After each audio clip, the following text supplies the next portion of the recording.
We've still got 2 teams left, so we've got one more announcement at 4 p.m. and then a final one at 6, and the remaining 2 teams I believe are Everton and Nottingham Forest. But we have got Tottenham today and also 2 other teams, including Crystal Palace, which we just got around 46 minutes ago, and the other one was Leicester. So we're going to be covering all of the main price rises, and there's a few potential bargains in there.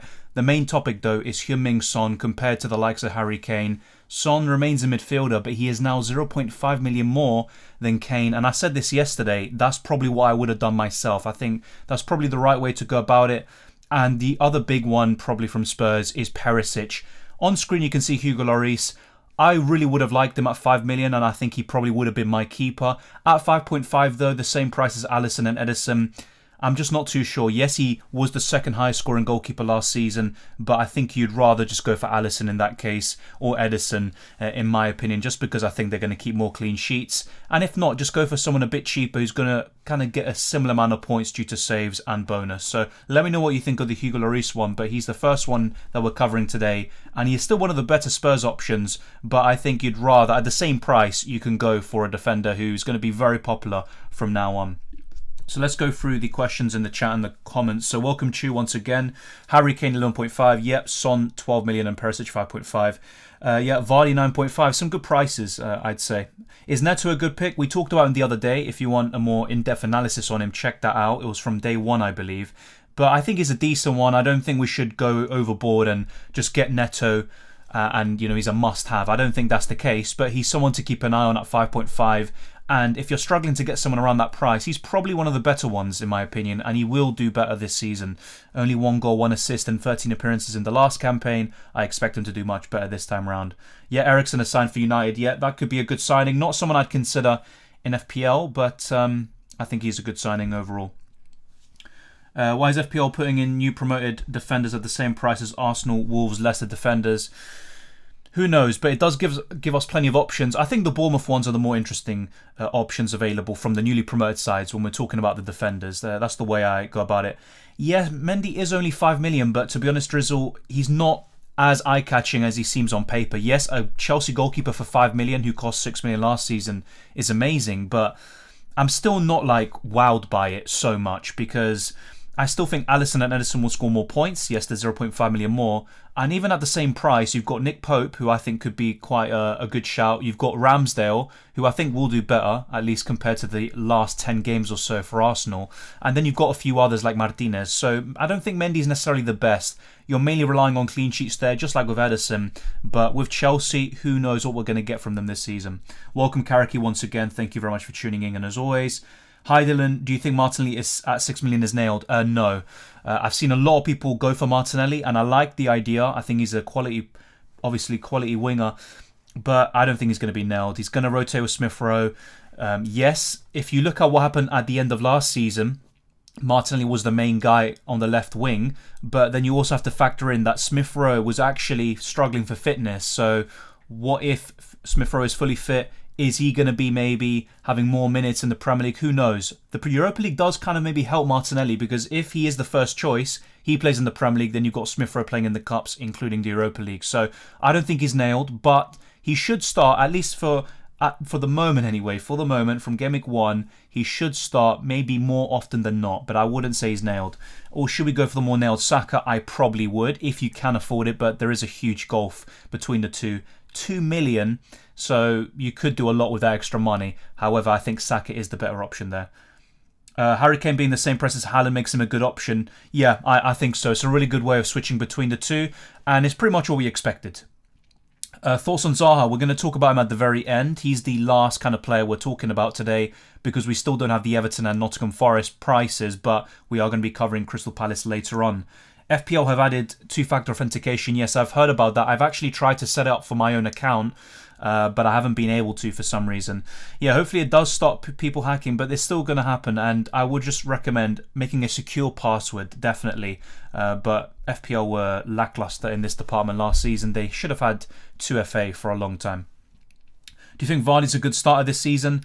Because Leicester have a bit of a mixed bag opening start, I'd say, look, he's a good player to have. Of course, he always is.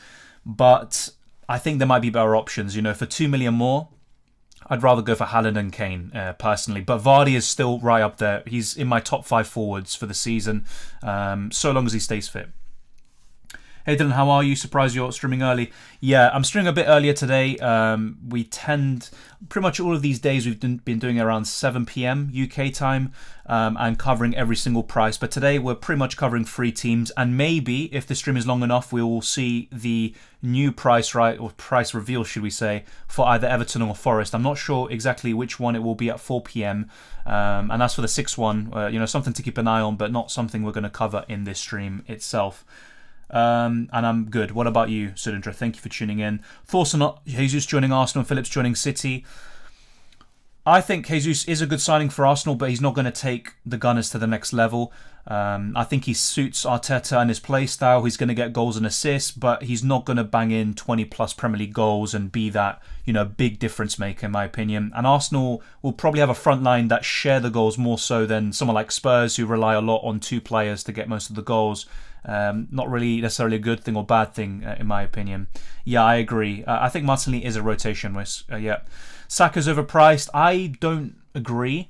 I saw a lot of people say yesterday actually about Bowen that he's overpriced, and to be honest, I think that the prices are fairly spot on for those players. Yeah, Zaha 7 million is a good value, but I still think you'd rather spend that bit extra to get a Diaz, a Mount, a Madison, Saka, Kaliszewski, etc. But Zaha is someone to keep an eye on, and he is one of the best Palace options, of course. Let's move on now to Kaliszewski, who I just mentioned. He is 8 million. It's kind of to be expected when we saw the prices for Saka, Madison, and all these players, or should I say Mount. It was very, very obvious, you could say, that Kaliszewski was going to be either 8 million or 8.5, and here we go. It's a good price for him. 5 goals, 9 assists in 18 appearances. And is he going to get enough minutes, though, with Richarlison signing? Well, Richarlison predominantly plays on the left wing and up front, so it's going to be a wait and see. I still think Kaliszewski forms part of Spurs' best team and also of the best front 3, so he should still get some starts, but he's not going to be as nailed as he was last season, and therefore that increases the appeal of the likes of, I'd say, Diaz, arguably, although he's still got some competition with Nunez and Jota, but especially Saka, Mount and Madison, who are very nailed at 8 million.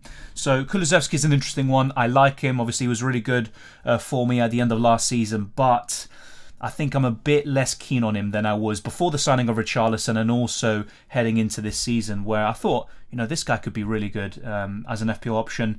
Still obviously the case, but I'm a bit less keen. Let's now move on to Harry Kane, who is 11.5 million. He is now cheaper than Heung-min Son for the first time ever. 17 goals and 11 assists in 37 games. A very good return, especially with his very poor start. Great underlying numbers. And you know what you're going to get from Kane. You're almost guaranteed 20 plus Premier League goals every season. And if not, you're going to get at least 25 plus goal contributions. And Harry Kane has done it again. And I think he's going to be a great option from Gameweek 1. Yes, he does face Chelsea in Gameweek 2, but I don't think it's the worst game in the world. And the fixtures afterwards definitely compensate for that tough fixture. So we're obviously going to move on to number 1, in my opinion. Still the best option for Spurs. And I don't know if I'm kind of disagreeing a lot with the Twitter kind of popular opinions, but I actually think Son is still a very viable option at his price. Do you feel that Leicester defence will be better this year? Yes, but still not good enough for us to really consider them. Once again, a ball hasn't been kicked this season. I could be wrong. They could be really good, but I don't expect a massive improvement. But certainly they should make some strides compared to last season. Is Raya plus Sanchez or Mendy plus Steele a better goalkeeper combination for the start of the season? Great question. I don't think there's necessarily a right or wrong here. If I had to guess, I think I'd probably say the Mendy one with Steele. I'm not a huge fan of rotating goalkeepers. I don't think it's bad, and it can definitely work, but I think I'd rather go for Mendy and Steele. Having said that, I think there might be better goalkeepers at 5 million, and even for 0.5 million more, I would argue Lloris and Alisson offer better value for money than Mendy. Dylan, Sterling and Ronaldo, good signings for Chelsea. but I don't even know if they're actually going to sign them, to be honest. It's all speculation, but I just saw what David Ornstein posted, that Chelsea are looking into the signing of Cristiano Ronaldo. Sterling has been linked for several weeks now. I think they would be good signings, but it's all speculation at this point, especially in the case of Ronaldo. And I don't think United would be that keen on selling one of their players, especially their best player, to a rival. True, do you think FPL would change some rules with the game for this season? It's something we touched upon yesterday, and there might be some small changes, but I don't expect massive ones. And also something to really, note is that we haven't seen any 4.5 million midfielders or forwards. So that could be the way to compensate for the relatively cheap pricing this year. So you don't really have those kind of bench fodder options at 4.5 in the midfield and attack to really give you that extra money for what you want. In terms of actual rules, who knows, maybe midfielders. I've seen a few posts talk about this. They could maybe get some ball recovery points or just points in general for defensive actions. Not too sure about that, but it's going to be interesting to see how it develops. Your team is set. Well, it's very early, but to be honest, with some of the bargains we have, I'm not that surprised, I guess. So 4.5 and 4 million goalkeeper, so I'm guessing you're still figuring that out. Maybe it could be Raya. Trent, Cancelo, James Chilwell, yeah, Perisic. 4.5 million defender like Tomiyasu, that's probably going to be the template. Salah, Foden, Diaz, 5.5 million midfielder like Neto, 6 million like Martinelli, Haaland, and two 4.5 million forwards. I'm not too sure if we're going to get 4.5 million forwards though. Even with Greenwood, unless I'm mistaken, I don't think we got his price. So it'll be interesting to see. But I haven't seen any 4.5 million forward thus far. If I'm wrong, correct me. But yeah, that should be interesting. Hayden, I think it's better to start off with Kane as he is a known Premier League goal scorer. Yeah, but honestly, just a personal opinion, I think Haaland, right now anyway, is a better goal scorer than Kane. He plays in a better team. I do like the idea of having Kane for Gameweek 1, but then you're booking in a transfer potentially from Gameweek 2 onwards or whenever you make the switch. I really back Haaland to do well, and I think I'm going to start with him this season. Still open-minded, of course, but I think that's where I'm going to go at the moment anyway. Twitter popular opinions are woke. Yeah, you've been going about that all week, AJ, yeah. And to be honest, I do agree with you. Foden and Saka is 8 million. Who is worth going for, Dylan? Such a tough decision. Well, last season as an FPL option, I think Saka was better. But Foden also, in terms of points per minute, is very similar, if not better than Saka. So it's kind of a double-edged sword. I think for the start of the season, I don't know why, but I do like the idea of Foden. I'm not sure if I'd actually go for Foden over Saka, but gut feeling, answering your question right now, Liam, I think Foden just kind of appeals to me, so long as he gets the minutes. Would Perisic get a chance to take penalties? With Kane on the pitch, there's no chance, and Kane pretty much plays 90 minutes every single game. So, yeah, not for me. But Perisic is a great finisher. I actually had him in Euro 2020 Fantasy Football last year. He was great for me as well. Do you think, as is being suggested by many, that prices mean we can pick a squad of 16? That is a possibility, but I don't expect massive changes to the rules. Because why would you give us the prices and then say, oh, by the way, we've changed this, this and this. But that could be something. It's not a massive change, but it's, something quite different. It's never happened before. So you could be onto something savvy. I've seen a few people say that over the last few days. But if you're asking me, do I think it's going to happen? No. Let's wait and see, though. Can't wait another month, but it is what it is. To be honest, I can, especially, there's some parts of the Premier League that do really annoy me. I don't want to get into that. So I think I can wait, personally. Apparently Sterling is done, but it's all down to personal terms because Sterling wants more money than at City. Well, you can understand that to some degree because he's going to be more important to Chelsea than he was at City. But yeah, Sterling is something that I think is more realistic and viable, but Ronaldo going to Chelsea as well as Sterling, I'm not too sure if that's going to happen, personally. Undav as 5.5 million, a dud would work, yeah. I do like him. Around that price, he's probably my favourite. At 6 million, you have Solanke. I think Brennan Johnson will be very similar once we get his price, either in an hour or in around 6 p.m. UK time. And then you've got Mitrovic at 6.5. So I think those are the best around the kind of cheaper brackets. You've got Tony at 7 million. I think there's plenty of options this season, and I think the forwards will be much better than the last campaign. Really good question. How much do you think Alvarez will cost in FPL? Considering the fact that he's not going to be a main starter, in my opinion, he can play on the wings, but he's mainly kind of a central striker or playing off the main striker. I think he's going to be 7.5 if I had to hazard a guess right now. And he could offer really good value for money, especially if Haaland gets injured, for example. But yeah, he's not really someone I'm considering too much at the moment because I think Haaland will be the main striker and Alvarez will be on the bench, maybe playing in the other cups. Salah versus Son or both? I think to start the season, I'd say Salah. He has better fixtures. He tends to start the season really strongly. And as for Heung-min Son, there's only 1 million difference between the two. And you could argue Harry Kane is just as good value, if not even better. You've also got Perisic at the back. You don't need that many Spurs players with the start they have.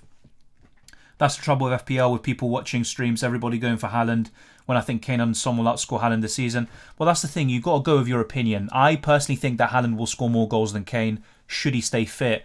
And also, it's a case of the fixtures. Let me actually bring up the fixture ticker.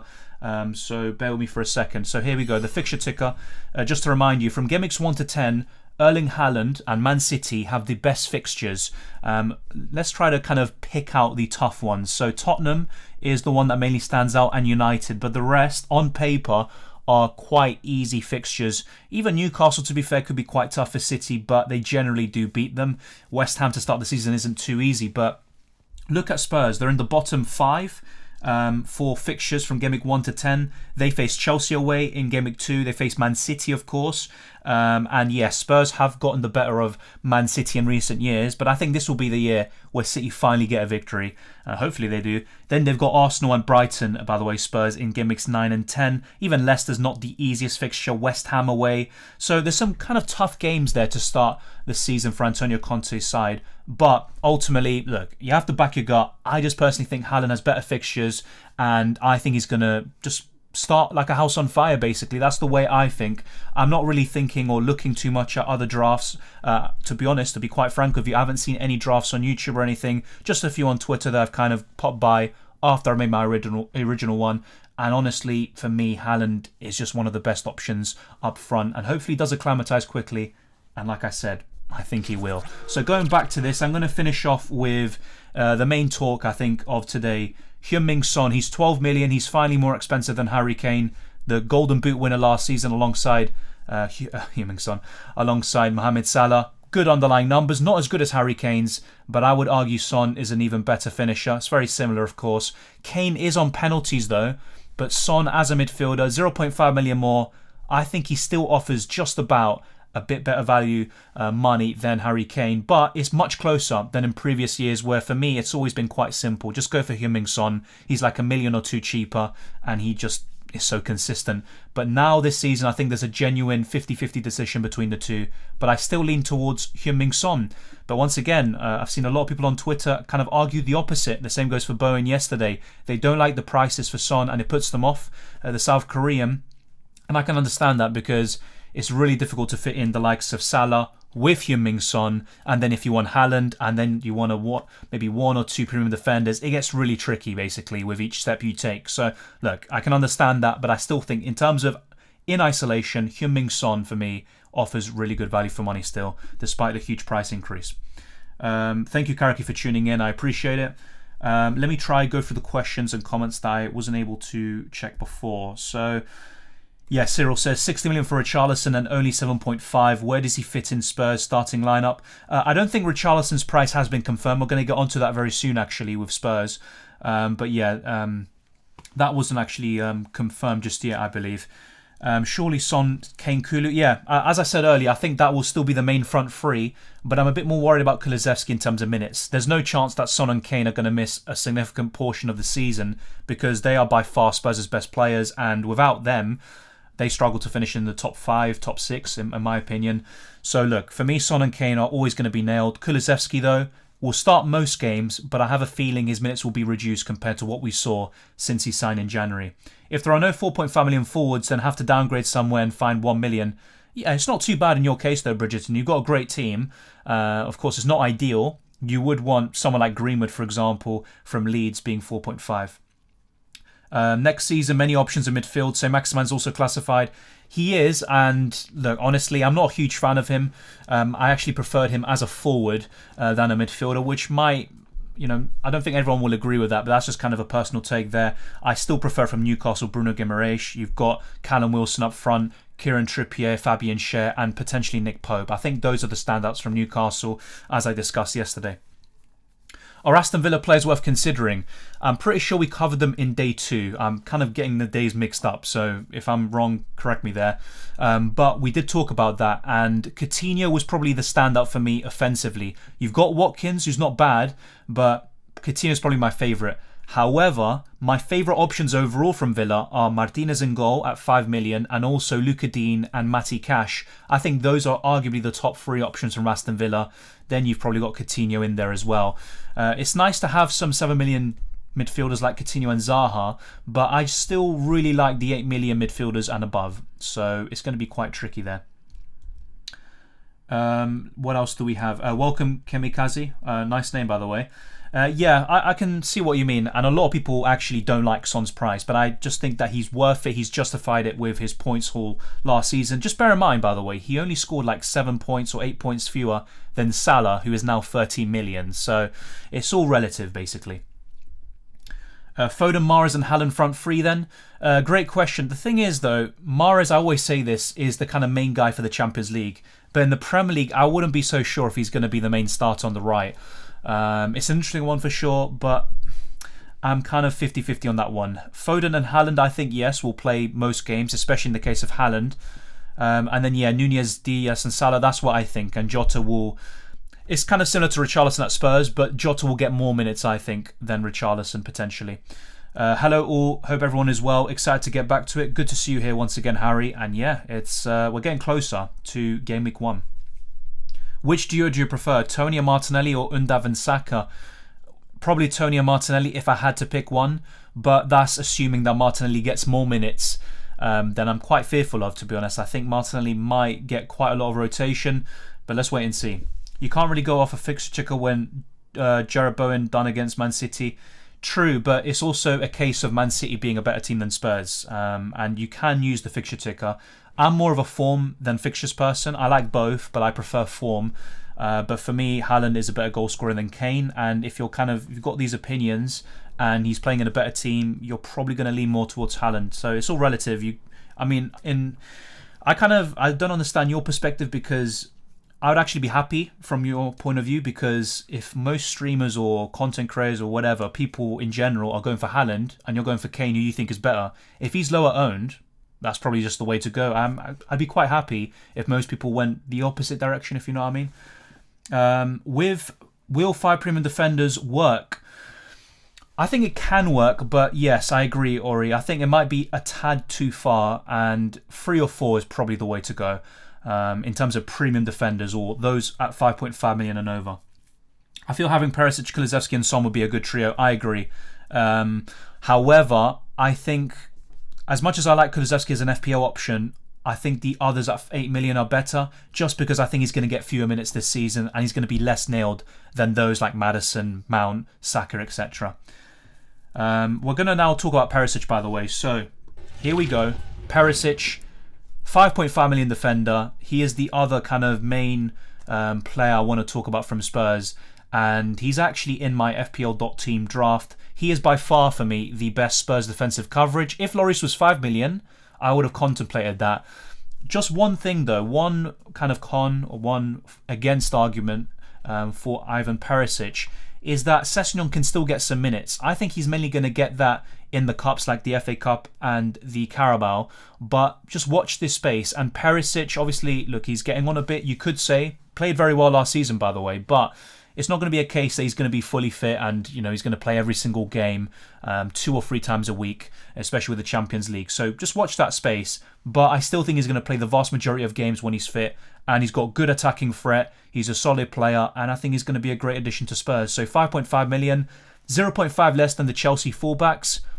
Arguably better value for money in the long term, but that's obviously all speculative, and let's see if Perisic actually adapts well to the Premier League. But for me, Perisic, if I had to rank the Spurs players, he would probably be third, just ahead of Kaliszewski. I'd put Kane second, and I'd still put Heung-min Son at the top of the pile. Lloris is probably my 5th best choice for Spurs. So that's the way I'm kind of looking at it. I'm going to show you very soon the rest of the Spurs assets, which I'm not really interested in, but there's a few that are worth mentioning, to be fair. Welcome, Aaron Stomp. Good to see you. Do you think Haaland's going to play every game? So he has been fairly injury prone, you could say, in the last season or two. So there could be a case where he's going to be benched from time to time. I can see him, though, when he's fit, playing or starting in at least 80% of the Premier League games, just to put kind of rough number on it. He's going to play the vast majority. He's the main guy up front. Alvarez is still young, just like Haaland, learning, but I think Alvarez is more raw than the Norwegians. So I think Haaland is not going to play every game, but he's going to play the vast majority, and I could see him playing 30 plus if he stays fit, for sure. I think Alvarez will have the same price as Nketiah. 5.5, that would be way too... I don't know about that. Like, I can see where you're coming from, but, you know, highly rated. In 2021, he was actually one of the best performing youngsters in terms of goals and assists. He had like 40 plus. Only the likes of Haaland and Mbappe were kind of comparable to him. So I think he will be 7.5. He's also playing in a much better team than Nketiah. So yeah, I disagree there. You could be right, by the way, and I'll hold my hands up, but I personally disagree. What else do we have? Dylan, do you think it's possible to have Haaland, Salah and Son? Yes, it is, but then you're going to have a weaker defence and a weaker team in general. You're probably going to have Martinelli and Neto in the midfield, if not even cheaper than that. So, yeah, you can have it, but realistically, if you want a balanced squad, I'd probably get rid of one of them. At the moment, I've got Salah and Haaland, but that's why a lot of people are unhappy with Son's price, because they want to have Son as well as Salah and not one or the other, which is going to be probably the case this season. Welcome, Karl. I can show you an FPL.team draft I have later on, which kind of answers your question. But to briefly summarise, I've basically got 2 premium attackers in Salah and Haaland, and I've got a few premiums in the defence. I'll show you later on what I'm on about. And I'm well. What about you, Karl? Good to see you, obviously, as always. Starting with a 4-4-2, it will be easier to transition. I actually mentioned the 4-4-2 in recent days. It's a very underrated formation historically. It always does, or I do pretty well with the 4-4-2 formation. It's done me a lot of service there, and I think it's a really good formation in general. But this season, it could be the very best, to be fair. Hey Dylan, are you considering punting on United assets? Considering it, yes. Rashford really catches my eye. But having said that, I'm just still not too sure how Ten Hag's going to line up. So I want to see a bit during pre-season, hopefully, get a better idea of how he wants to, who's going to play on the left-hand side, on the right, up front, etc. What's going to happen with Ronaldo? Does that open the door for Rashford whilst they look for a striker? Who knows? There's a lot of questions, but I think Rashford will get a chance, maybe from Gameweek 1, and he could be great, to be honest. Yeah, he's the main one for me. He's worth it, but if we must go Salah then Son, that's exactly what we're talking about. I completely agree with you there. Saka or Martinelli, if you can afford it, for me, Saka all day long. But there's a huge difference between the two. And with that extra 2 million, you can go from someone like Tomiyasu all the way up to Reece James and Ben Chilwell and have a bit left over. I'm going for Haaland at the moment, Malik. But actually, in kind of like my first draft video, I did have Harry Kane. So it's close between the two. But because of the fixtures, because Haaland plays in a better team, and I think he's going to play the vast majority of games, I just like Haaland a lot, to be honest, and he is probably my preference if I had to pick one. I don't like booking in a transfer and then selling Kane to Haaland when Spurs face Chelsea in Gameweek 2. Do you think Cancelo is a must? Not necessarily. You can cover him with Edison in goal, who's probably going to be 5.5. You've also got Diaz in defence. Cucurella's probably signing for City. So no. Laporte I think will be 6 million. 5.5 is a possibility, and if so, he's great value once again. I can see what you mean, but Cancelo for me is still going to be very nailed. But if they do sign Cucurella, you might be onto something there, Zinedine, because it could be a case of sometimes it will be Cucurella and Walker starting, Cancelo's on the bench, and then Cancelo can play on either side to fill in for them as well, and they can also rest him for the Champions League. So a really good point that you make there. Ronaldo leaving surely makes Fernandes an interesting option again.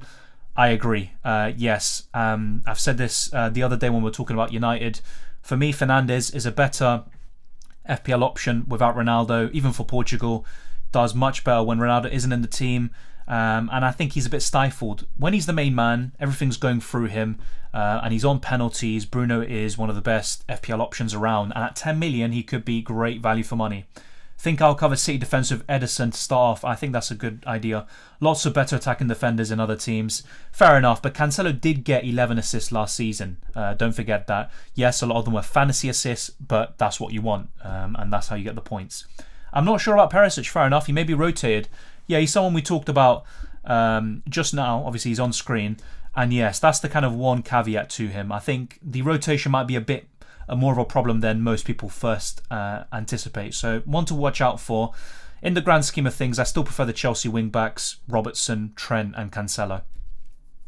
Haaland's injury record means Alvarez can't be priced too low.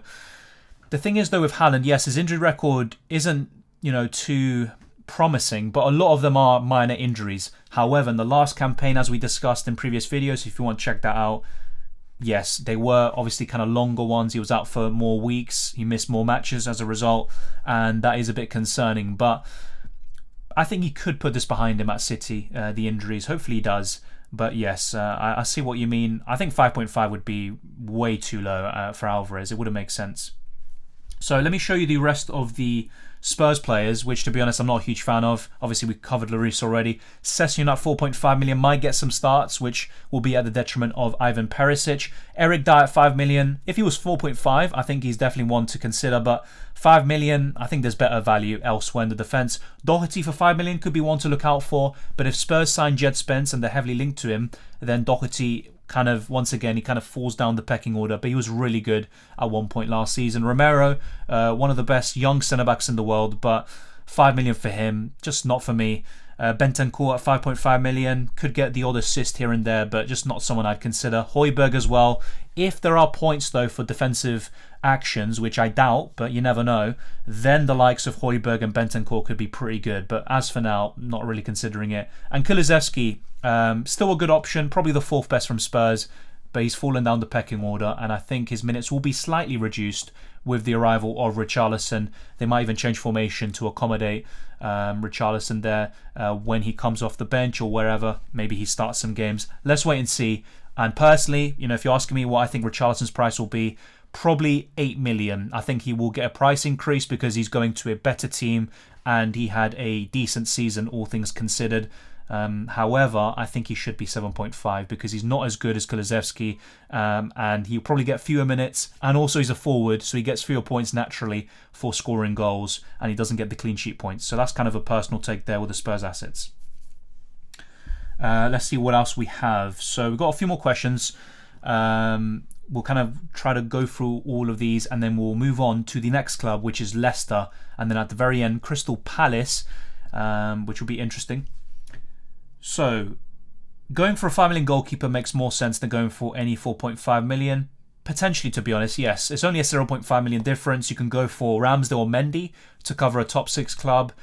You could also go for Pope or Martinez, who I think are underrated. Watch out for them. So, to be honest, Nigel, I think you're onto something. But then some people like a lot of squad depth and they go for 2 rotating 4.5s. I don't think that's necessarily needed, to be honest. I think premium defence will be the new meta. I think so, to be honest. I think everyone's going to have Perisic, a Chelsea fullback, and everyone else that I've mentioned before. And then, to be honest, with 4.5 million strikers, I'm not too sure. I said this earlier. I'm not sure if we're going to get any 4.5 million players in general, up front or in the midfield. So one to keep an eye on, but I'm not sure. It's probably going to be 5.5 million again, or maybe 5 million. What type of players and what position do you think is most likely to be rotated and subbed off now with 5 subs? That's a great question. I think it largely depends on the team. So for Liverpool, I think it's mainly the forward line. So the likes of Diaz can come off early in the 60th, 70th minute, and then they can bring on Jota or Nunez, depending on how they line up. They've also got Firmino, by the way. So yeah, I think Liverpool, it would be the forward line. For a team like Arsenal, that's a great question, actually. Depending on the summer signings, of course, but probably a winger that they'll bring on, whether it's Smith Rowe or Martinelli or Fabio Vieira playing in midfield or on the wing. Gabriel Jesus can play on the wing as well. But yeah, it's mainly that kind of left wing, right wing striker positions. What else do we have? Okay, so I've changed Kaliszewski to Diaz and Alisson to Mendy. That makes sense. Just bear in mind that Alisson does offer a lot better value, in my opinion, than Mendy, but it's all relative, and I think you already have 2 other Liverpool players, so that does make sense. I also think it's wishful thinking. Yeah, I think so. I think, that's what I was answering at the end. I don't think that we're going to get a 4.5 million forward the way it's going, but I might be wrong. Maybe Greenwood's still going to be one. I was thinking of starting with 2 Liverpool to stop a -4 and then get the third Liverpool that emerges as the option. I think 2 or 3 is the sweet spot for Liverpool. I probably won't end up going with one. With their fixtures and their quality, I just think they're too good to turn down. So yeah, 2 might be the sweet spot, but I might go for 3, as I'll show you later on. What do you think about Havertz as a forward? I talked about him yesterday, Uri, and I think he's a better option than Werner, but I still prefer Mason Mount to cover Chelsea attack. I think he's going to get more minutes, he's going to get more goals and assists, and he's obviously a midfielder, and he's the same price. However, if you aren't really that interested in Jesus, or he doesn't start too well, you don't have enough money for Haaland or Kane, etc., then Havertz might be one of the better ones, around 8 million for sure. One to keep an eye on. I think he's in the top 5 in the medium price bracket forwards. But having said that, from Chelsea, there's the wing backs, James and Chilwell. You've got Mendy in goal, Mason Mount. I think they are all above, and Havertz is probably the 5th best Chelsea option. Mendy, Chilwell, James, Robertson, Trent, Cancelo, Salah, Rashford, Grealish, Neto, Haaland. It looks really good, and actually, I'm considering getting Rashford into my team, which sounds crazy, by the way, considering how poorly he did last season, but I expect a bit of a renaissance, to be honest. I'm going to answer that question very soon about FPL launch, but let's go through the rest as well. So I think going for 3 defenders from the same team is a bad idea. Oh, definitely. I wouldn't go for 3 from the same team for sure. I'm guessing you're saying this because Mendy, James, Chilwell. Yeah, look, it's a really good team in general, but I do agree with Kamikaze. I think 3 from one team, no matter how good they are, is not the way to go. You could potentially go for Perisic for one of the wing backs, or go for Ramsdale instead of Mendy, who's got a high ceiling. Mendy is mainly going to get clean sheet points, but in terms of saves and bonus, not too often in my opinion. I have made a draft, if you want to check it out. I made a first draft video before any prices were announced, and I've shown in every single stream in the fpl.team website what I have at the moment, and I'm going to show you at the very end what I have. But I'm going to make an official kind of first draft video when the game launches, so I'll keep you guys updated on that. So yeah, we've got a few more questions. Yeah, when is FPL launching? Is it today? Great question by Jose. I'll be honest, I don't think it will launch today, maybe tomorrow, but definitely at some point this week. If the Man City article is anything to go by, it can launch today, by the way. Let me make that clear, because the rest of the teams, Everton and Forest, will have their prices announced, and it could be a case of FPL launching straight after, but I personally think it will be tomorrow. I could be wrong though. It's all just a kind of gut feelings, a guess. It's not really educated. I'm the first African who's going to win FPL. Screenshot this. I'll try and remember that. Good luck, obviously, and hopefully you can win it. I think Africans will definitely win FPL one day. The same goes for every single continent. I'm not sure exactly. I think the first American won it last year. Obviously, plenty of Europeans have won it in the past. It would be good to see, to be honest. Also, South America. I'd love to see a South American win it. Conte will rotate his attacking fullback so much. I'm not confident on Perisic. Look, I agree, Johnny. I think Sessegnon can take some minutes off him, especially if Spurs have a really big Champions League game on the horizon.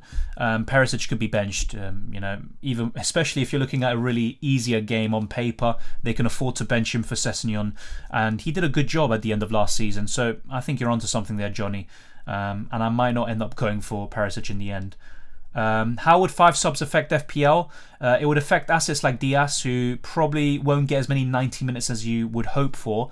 And obviously you want your assets to get as many 90-minute cameos as possible, or appearances should I say, but we're going to get more occasions and cases of squad depth playing a big part. So you've got Richarlison at Spurs, you've got the likes of Jota, I would argue Diaz, I'm kind of in two minds about that, and also Nunez kind of rotating. So I think that's how it mainly affects it. In the forward positions, with the defence, you mainly want a settled back line, so it won't be impacting those players as much in my opinion. But when you're looking at the attackers, I think it plays a really big role, especially with the wingers who have a very demanding job. So yeah, I think the wingers are the ones that are mainly affected really. For Spurs, it will be their wing backs that Conte rotates. Yeah, Conte controls the entire game through their wing backs, and therefore will keep rotating and subbing them. A bit similar to Chelsea. I said earlier they rely heavily on their wing backs, James and Chilwell. So that could also be a case there, but they don't really have that kind of ready-made replacement in those positions for Chelsea. As for Spurs, though, if they sign Jed Spence, they've got him and Doherty, then they've got Perisic and Sessegnon, so they have squad depth there, should they sign Jed Spence as well. So Harry, the plan is probably to stay on for the 4 PM release, which I'm guessing is Everton. But yeah, as for Forest, probably not. We'll wait and see how things evolve, but I don't know if my voice can hold out for another 3 hours. especially with all the kind of streams we've done in the past few days. My voice was cracking already in those streams. But yeah, look, never say never, but I think most likely we're staying for the Everton price rise or whatever it is in 4 p.m. and then we'll move on. Mendy, Tomiyasu, Cancelo, Trent, James, Neto, Salah, Diaz, Guimaraes or Martinelli, Haaland, Jesus. Really good. It looks good. But once again, I'm not too sure if you're going to get the midfielder and striker at 4.5 million. And if you don't, and it's 5.5, you're going to have to find $1 million elsewhere. Which, to be honest, I think you could easily do. You could do Jesus to Tony, for example, but it's a good squad, for sure. Trying to think if there's anything I would mainly recommend. You've got double Chelsea defence, which is fine, to be fair. Once again, Mendy's a great option, but I think there might be better in the goalkeeper position.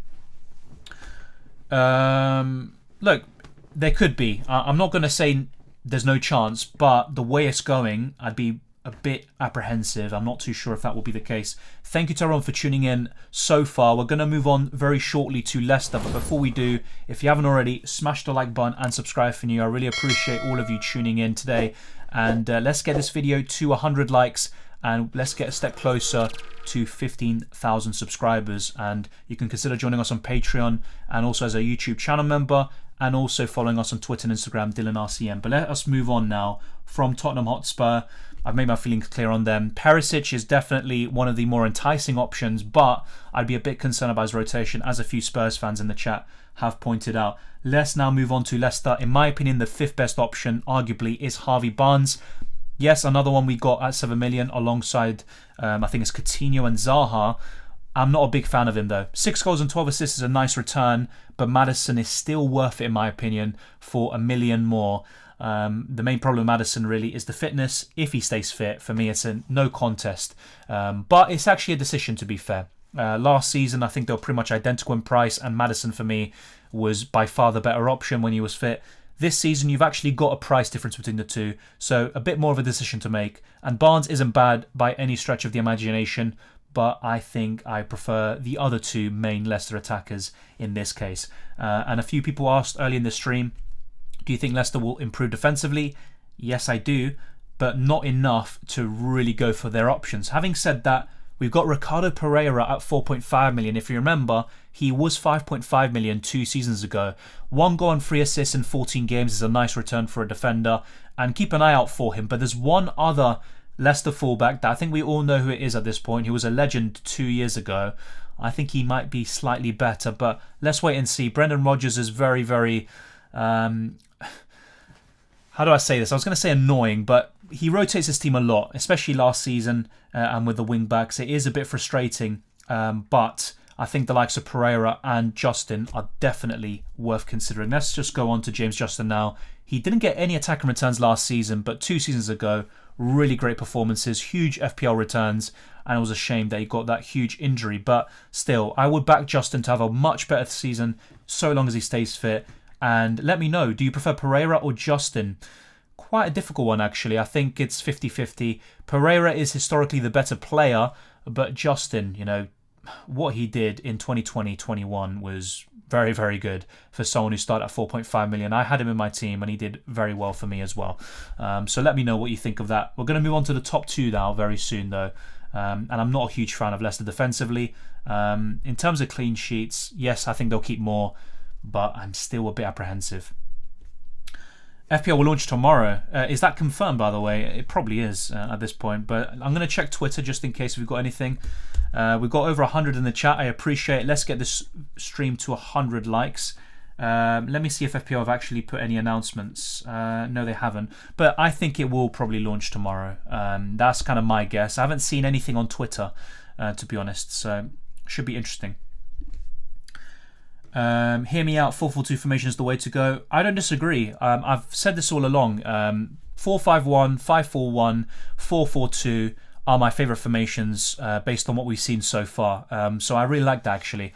And also, even before this season, I really like 4-4-2. I always do pretty well with it. So, yeah, really good one. Not sure about Havertz, but I do like the others you mentioned. And I'm not too sure if we're going to get a 4.5 million forward, but who knows. Dylan, do you think Gnabry will leave Bayern? It's also a case of there needs to be a club that can afford him and that are really interested. I think Chelsea will probably go for him, especially if they don't land Raheem Sterling. There's always Real Madrid. There's Barcelona, who somehow always find money, but they're going for Rafinha. I think Gnabry will stay, but yeah, of course there's the chance of him leaving Bayern. Arsenal should be all over it, but I don't really think they are. There's a new FPL app out for Apple, and they're updating your user account. Okay, I'll check that out. Thank you for that. Let's talk Vinyl. I'll check that out. I'm using a Mac right now. I've also got other Apple devices, but yeah, I'll check that out. Thank you for that. What is it actually called though? I'd like to know the name. Who are you most likely to go for out of Son, Kane, Haaland? Probably Haaland. However, I really like Son, and I think in isolation he's probably the best of the three. But if you also want Salah, then things get a bit tricky, and I actually want to have one premium midfielder in Salah, probably, and then one premium forward. It's very close though. If Son was 11 million again, or 11.5, I probably would have gone for Son over Salah, or try to find a way to go for both of them. But because he's 12 million, yeah, for me it's Haaland out of those three. Alisson plus Raya, Haaland plus Tony, or Ramsdale plus Raya, Haaland, Jesus. I like all of them, to be honest. I don't think you need to have, personally, look, they're both really good. If you want me to pick a trio, then I will go for the second one, Ramsdale, Raya, Haaland, Jesus. But I don't think you need two goalkeepers like that, whether it's Ramsdale and Raya or Alisson and Raya. I don't think that's necessary. You can either downgrade to a 4 million goalkeeper or go for two 4.5s. I don't think that is needed, and it can give you a bit extra to make the other moves you want to make there. Thank you, Harry. Yeah, no worries there, and it'll be interesting to see what Everton players are priced at. Yeah, Jose, I support Arsenal, unfortunately. Yeah, try not to spam the chat, NX. We'll be going through all the questions. We're trying to get through every single one of them. Trippier is basically a James Ward-Prowse but cheaper, yes, and also gets clean sheet points, or at least more clean sheet points than James Ward-Prowse will. So yeah, that's a good point. Trippier, I think he had 2 shots last season and he scored both of them. Both of them free kicks, of course. It's absolutely insane. Don't you think Nunez and Jota are overpriced? It's an interesting one. I think they're fair prices because, remember, Jota did an incredible job last season, and it was a shame, really, that Diaz came in and he no longer was an FPL option, really. And as for Nunez, had his breakout season, was predicted by some sites to be 11 million. So, look, I think they're fair prices. However, no one's really going to go for them, and the main reason is rotation. You can just go for Diaz at 1 million cheaper. I think the main reason why you're asking that, and maybe why you think they're overpriced, is because Diaz is 8 million. So maybe you are right, maybe they are overpriced, but I think they're actually fair prices, personally. I think most of the prices have been. Yeah, NX, in terms of FPL, the game's probably about to launch. Is like, I'm not saying today, but they're probably making updates. I actually got logged out today from the website, so just don't worry about it. I think it should all be good, and once the game launches, if you can't sign in and you've got that error message, then I'd be concerned. But right now, I wouldn't really be that concerned, to be honest. I had to update the FPL app. Yeah, same here, actually. Exactly the same. I literally did it just before joining the stream. I've actually gone on the FPL app in a long time because I mainly use the browser. So let's actually move on now to the top 2 options for Leicester. Vardy, 9.5 million. Nice price decrease. 15 goals in 25 games. I'm a bit surprised, I guess. I thought he'd still be 10 million, but I like this price. It makes him an option, and I actually prefer him over Jesus, who's probably going to be 1 million cheaper. But having said that, Arsenal arguably a better team, also better fixtures. But Jamie Vardy's Jamie Vardy, and he's one of the best goal scorers in recent times in the Premier League. So, look, I like this. Underlying numbers are decent. They're nothing amazing, but he's such a clinical finisher. And if he gets game time, if he stays fit, Vardy is going to be one of the best FPL options, in my opinion, especially up front. But I think there is arguably one player who offers even better value for money than Jamie Vardy, and that is James Madison. 8 million, 12 goals, and 11 assists. That is incredible, in my opinion. And actually very similar record to Mason Mount, who had 11 goals, 11 assists. Decent underlying numbers, overperformance in both, but still decent numbers. And he is a great set-piece taker, good finisher, a great creator, and a very good player overall. So James Madison at 8 million, really good.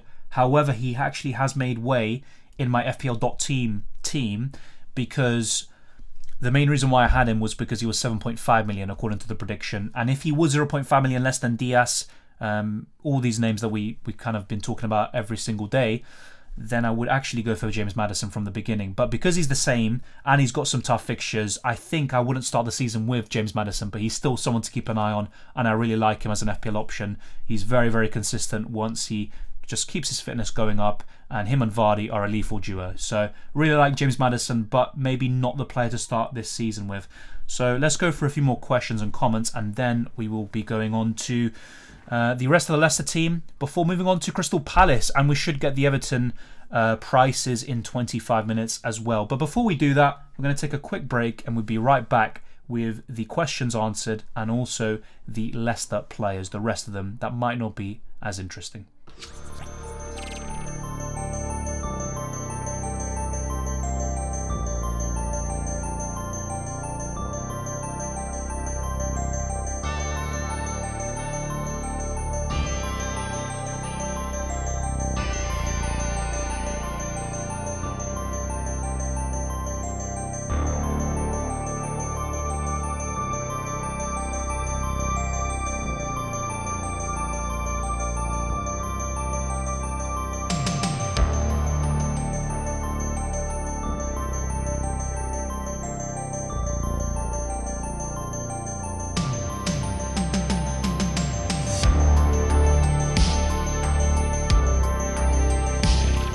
So we are back, and now let us move on to Leicester.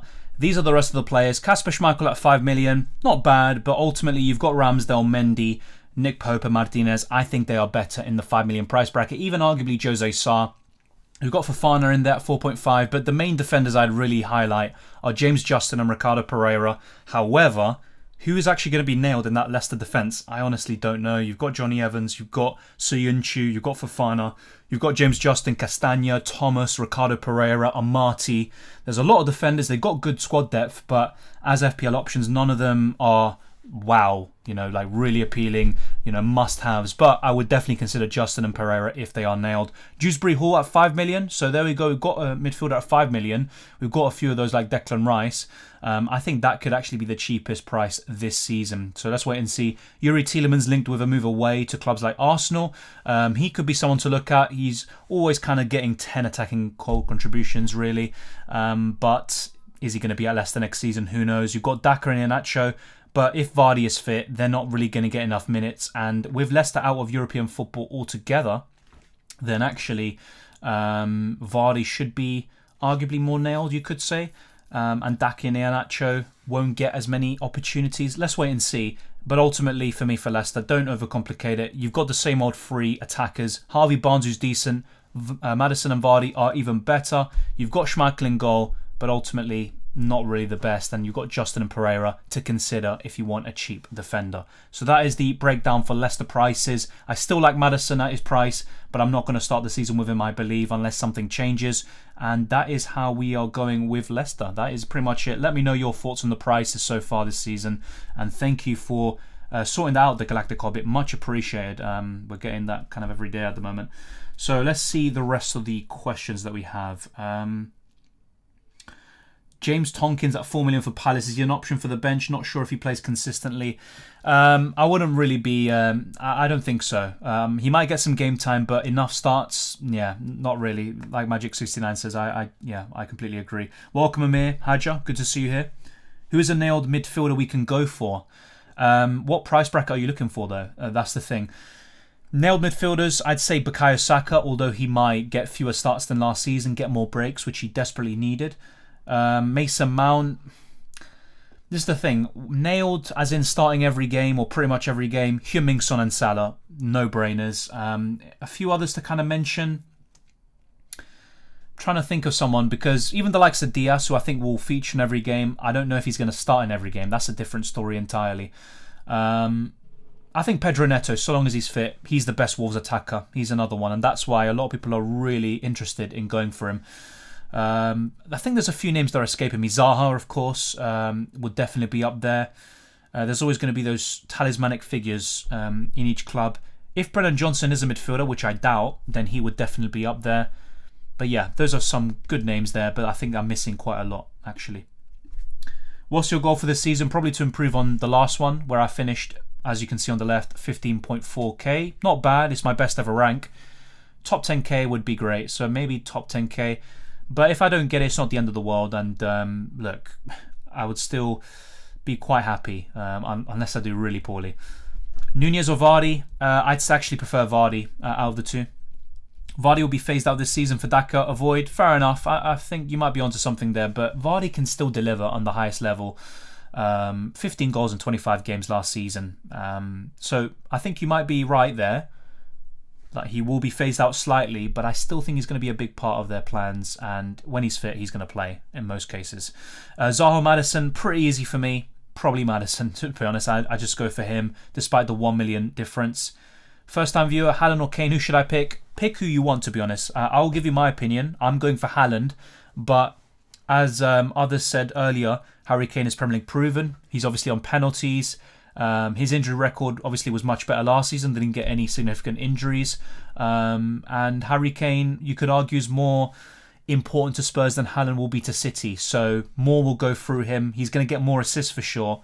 In terms of goals, they'll be quite similar. So honestly, look, there's definitely a debate. But because of the fixtures from Gameweek 1 to 10, I'm personally going for Erling Haaland. Kane doesn't bang in August. Yeah, that's actually a good point. That's something else I completely forgot to mention. I think he broke the curse and he scored once in August. But yeah, he generally does pretty poorly there. Is Cavani from Liverpool an option? Not for me. You've got Firmino, you've got Diaz, you've got Jota, Nunez and Salah. He might get more minutes than I expect, but honestly, just not an option right now, especially with the other defenders and goalkeeper that I haven't even mentioned there. How important is fourth defender, since they have to be a first sub in if one of the three misses out? I would still have one good fourth defender at least. And most people this season are going to go for 3, 4 or even 5 expensive defenders. So I think it's relatively important, even if it's Tomiyasu. You know, having someone like that on the bench is very, very helpful. Daka down by 1 million could be good. He could be, but I honestly expect him to be kind of second choice really. And he'll mainly play in the cups. When Haaland will be added to FPL, I can't see him to buy. When the game launches, right now you have the version of 2021-22. But when the game launches for next season, which is going to be at some point this week, then you'll be able to put Haaland there. 5 subs is a dub for FPL managers. Is that true? Not too sure about that, because it also increases the possibility of certain players being subbed off before the 60th minute. So actually, I don't think so. I don't think it's actually great, especially with teams like City and Liverpool. Having said that, both Klopp and Pep don't really use their 5 subs whenever they have them. So it's kind of interesting. It kind of plays both ways. It's not a simple yes or no answer, but if I had to kind of lean towards one side, I'd say it's not the greatest news for me. Hi Dylan and chat, I'm hyped for the new season and content ahead. Thank you Galactic Hobbit, it's always great to have you on here, and thank you once again for sorting out the chat. And let me just deal with this person as well. Do you watch WWE? I used to, but honestly last few years I've just not been interested at all. Bowen, Foden also fairly nailed. Yeah, the thing with Foden though is that you can see Grealish playing on the left sometimes, you know, in the striker position. You've got Alvarez and Haaland, and of course they can play Bernardo Silva as a false 9, Kevin De Bruyne, etc. So yes, they are yeah, Bowen's the one I missed. That's a really good shout. Foden, I agree, I can see what you mean, but at the same time,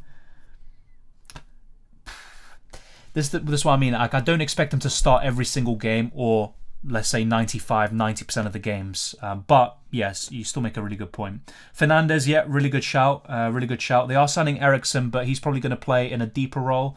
They could play that kind of famous 4-1-2-1-2 formation that Ten Hag did at Ajax. So yeah, I think Fernandes at the tip of that diamond could be really good once again, especially if Ronaldo leaves. Dewsbury Hall was lovely, 4.5 million, that reduced to 4.4. You might be right, there's no 4.5 million midfielders. I'll be honest, look, I'm not claiming to be a genius on this. It's actually viewers that pointed this out to me, and they make a really good point. I honestly I haven't seen it yet. There's no 4.5 million midfielders or forwards, so I just don't think it's going to be the case this season. This means budgeting is more important than ever, and it kind of compensates for Trent being 7.5, for example, which is a ridiculously low price in my opinion. If Sterling goes to Chelsea, would he be a strong consideration? Yes, but I actually really like Bruno, potentially at the same price. Then you've got many other options. You've got Bowen, all those around 8 million. You've got the premiums like Son and Salah. I still think they're above in the pecking order. So Sterling needs to do quite a lot. Like, I want to kind of observe from a distance before going in for Sterling. Believe hype in the fantasy bottom. What does it say? Believe hype and the fantasy bottom. What does it say? I'm not sure what you mean there.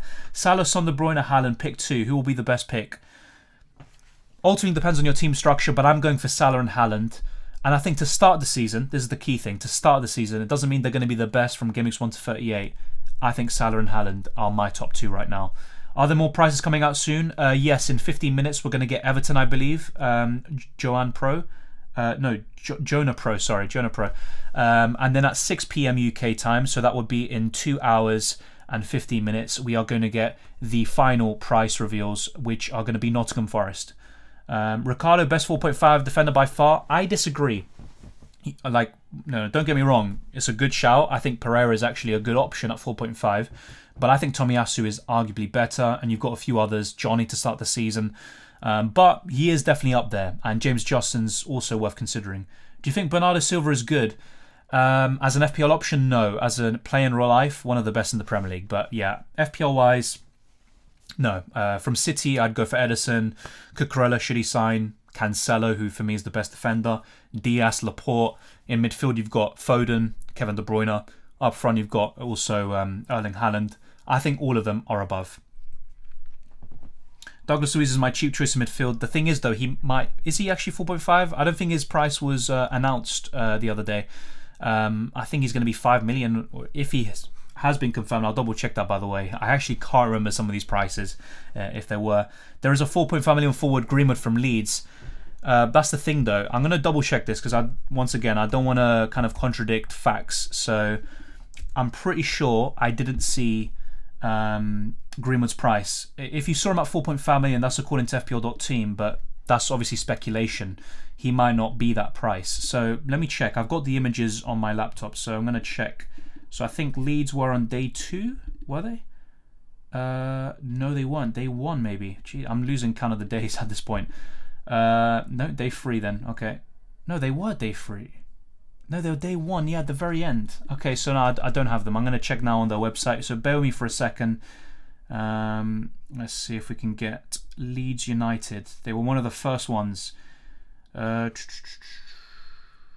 Okay, I should be getting there any second now. Just to kind of confirm and make sure. So yeah, we've got Arsenal, Brentford, Brighton, and then at the very end we had Leeds. Okay, so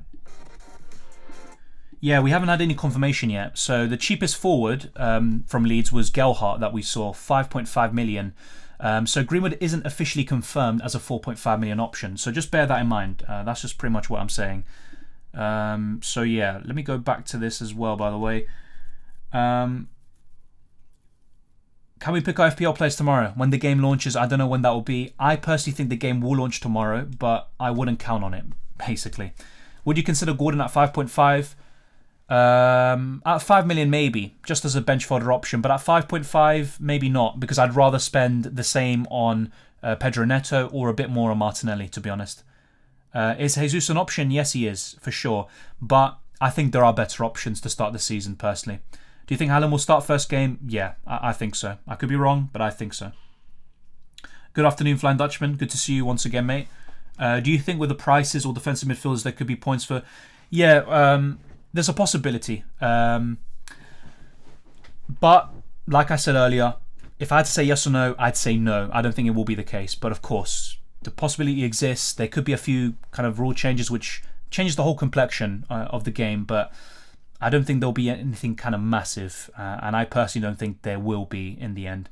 Do you think Walker for City is nailed? At the moment, with no signings quite nailed, yes. But I think City will sign Cucurella. They're pretty close to that. And once they do, Cancelo can play on the right, Cucurella on the left, and Walker will get less minutes. So, honestly, right now, yes. Ultimately, I don't think that will be the case. Will you consider Man United defence? No, to be honest, not really. Look, every single season we look a lot to what happened in the last campaign, and that does limit us a little bit in terms of our thinking, and we kind of miss out on some players because of our biases because of last season. However, with United, they were so bad in the last campaign that I want to wait and see first. And then if I see some improvements, I can then go for some of their assets. But also, just think about it logically. Most of the defenders are 5 million. For the same price, you can go for an Arsenal defender. For just a bit more, you can go for a Spurs or Chelsea defender that offer better value for money, more attacking returns. So I just don't really see why we should go for him from the get-go. So let me actually check. Not even check. Let's go now to the rest of the players. We've covered Spurs and Leicester. Well, let's cover Crystal Palace quickly before we get the Everton price reveals live on stream. We're going to be showing you the Twitter live, so I'm going to be reacting to it, alongside you. I don't have any kind of inside information. So let's go with number 3 for me from Crystal Palace. It's probably Joachim Andersen. Very close between him and Tyreek Mitchell, but I think in terms of attacking threat, Andersen's slightly higher, better XG, better.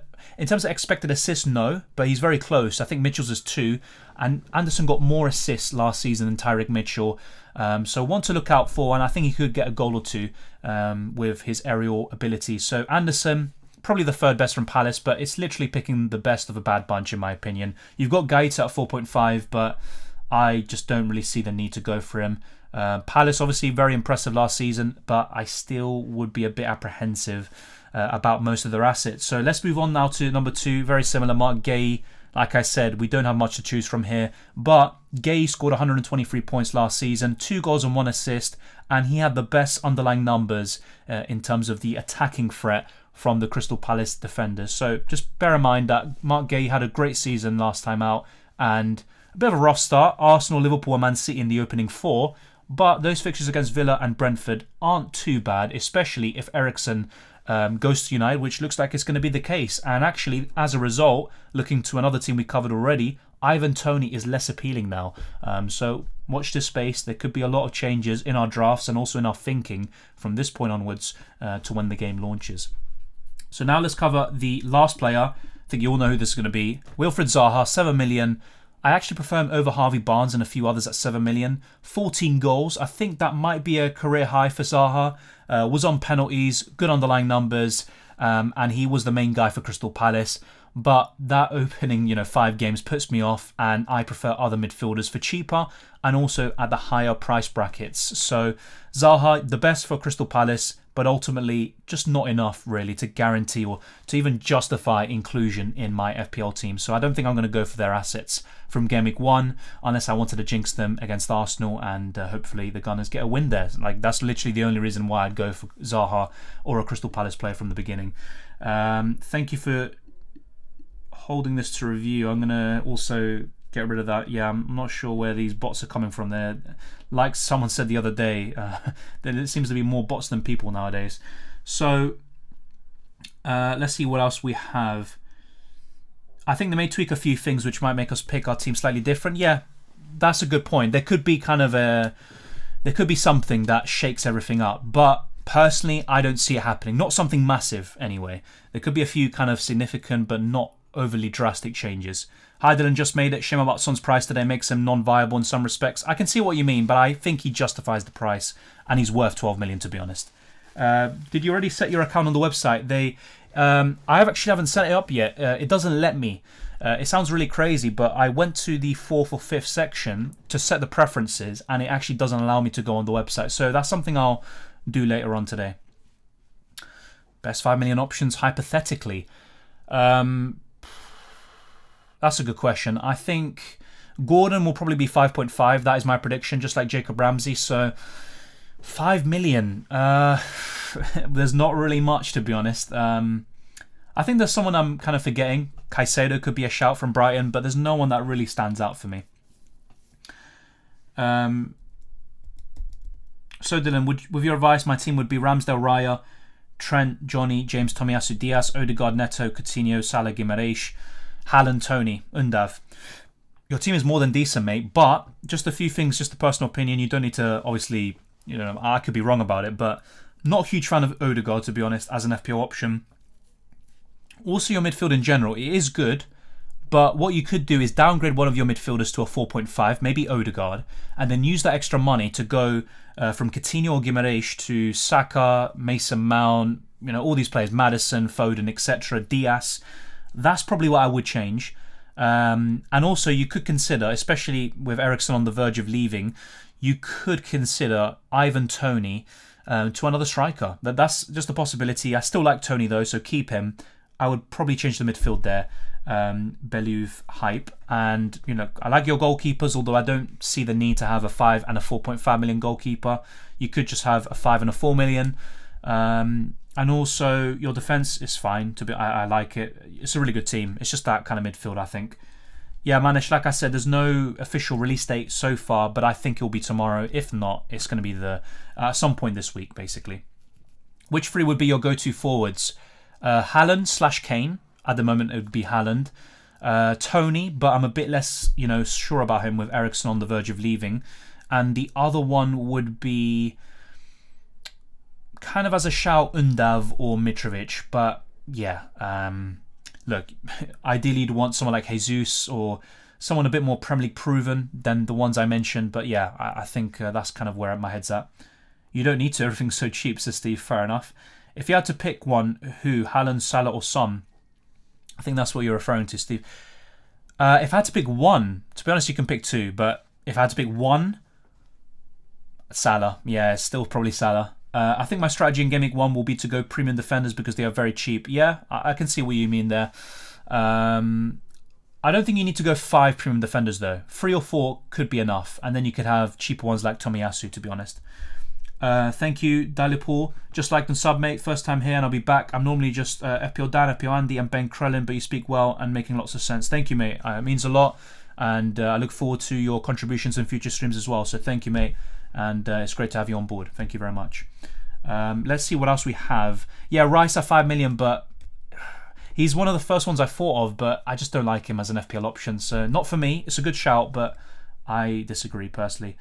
Yeah, Steve, the thing is, I banned them, but then they come up with new accounts, and then they are able to bypass once again. So that's literally what they do. They have different accounts and they comment on different streams, from what I've heard.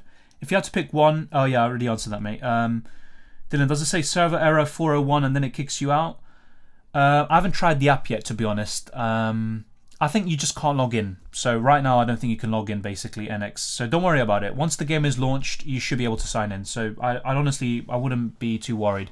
Even before this kind of error message, people just weren't able to sign in, basically, in the past few weeks, once they logged out or were logged out. Who do you think is the best 8 million midfielder? Great question. So once again, you've got Diaz, Kaliszewski, Saka, Mount, Madison. Assuming they all fit, from Game Weeks 1 to 38, my favourites are Diaz, Mount, and probably Madison. Those are my kind of top 3. But to start the season, and I'm not trying to sit on the fence, by the way, with this answer. I'm genuinely just being transparent. So that's my top 3. But to start the season, I think it's a bit different because Madison's a bit of a shaky start. The same goes for Mason Mount. So I think to start the season, Diaz and Saka, probably my favourite ones, and Foden, by the way. So that's the way I go about it. Let me know if you disagree. I like Kaliszewski, but I think his minutes will be slightly reduced. Yeah, Willock, that's a really good shout, actually, Ayub. That's a fantastic shout. I forgot about him. A lot of people talking about Undav. He has a really good record. Really good record. I talked about him, actually, in my first draft video in more detail, if you want, check that out. And also, I think in day 1 of these price reveals, I talked about his stats. One thing I haven't mentioned about Undav, by the way, his injury record is incredible. Let me actually bring this up because I've got the specifics somewhere written down here. So, Undav, only 1 shin bone injury throughout his career in 2017-18, this was, by the way. And how many games did he miss? 14, and it was 96 days. So quite a significant injury, but 1 injury throughout his whole career is very impressive. Compare it to Haaland, by the way, who has a whole page full of kind of minor injuries and stuff. But, that's another really big plus point. Undav is competing with Welbeck and Maupay, though, for that striker spot, and it might be a case of him being eased into the position rather than being first choice from Game Week 1. So, something to think about. Yeah, Eriksen has left. Yeah, it's pretty much confirmed. Yeah, it's a here we go stuff. Yeah. It's just a shame, really, in terms of Tony's prospects and Brentford. Do you think Malacia and Eriksen will be good for Man United squad in FPL? For Man United squad, yes. FPL, not really thinking about them at the moment, especially in the case of Malacia.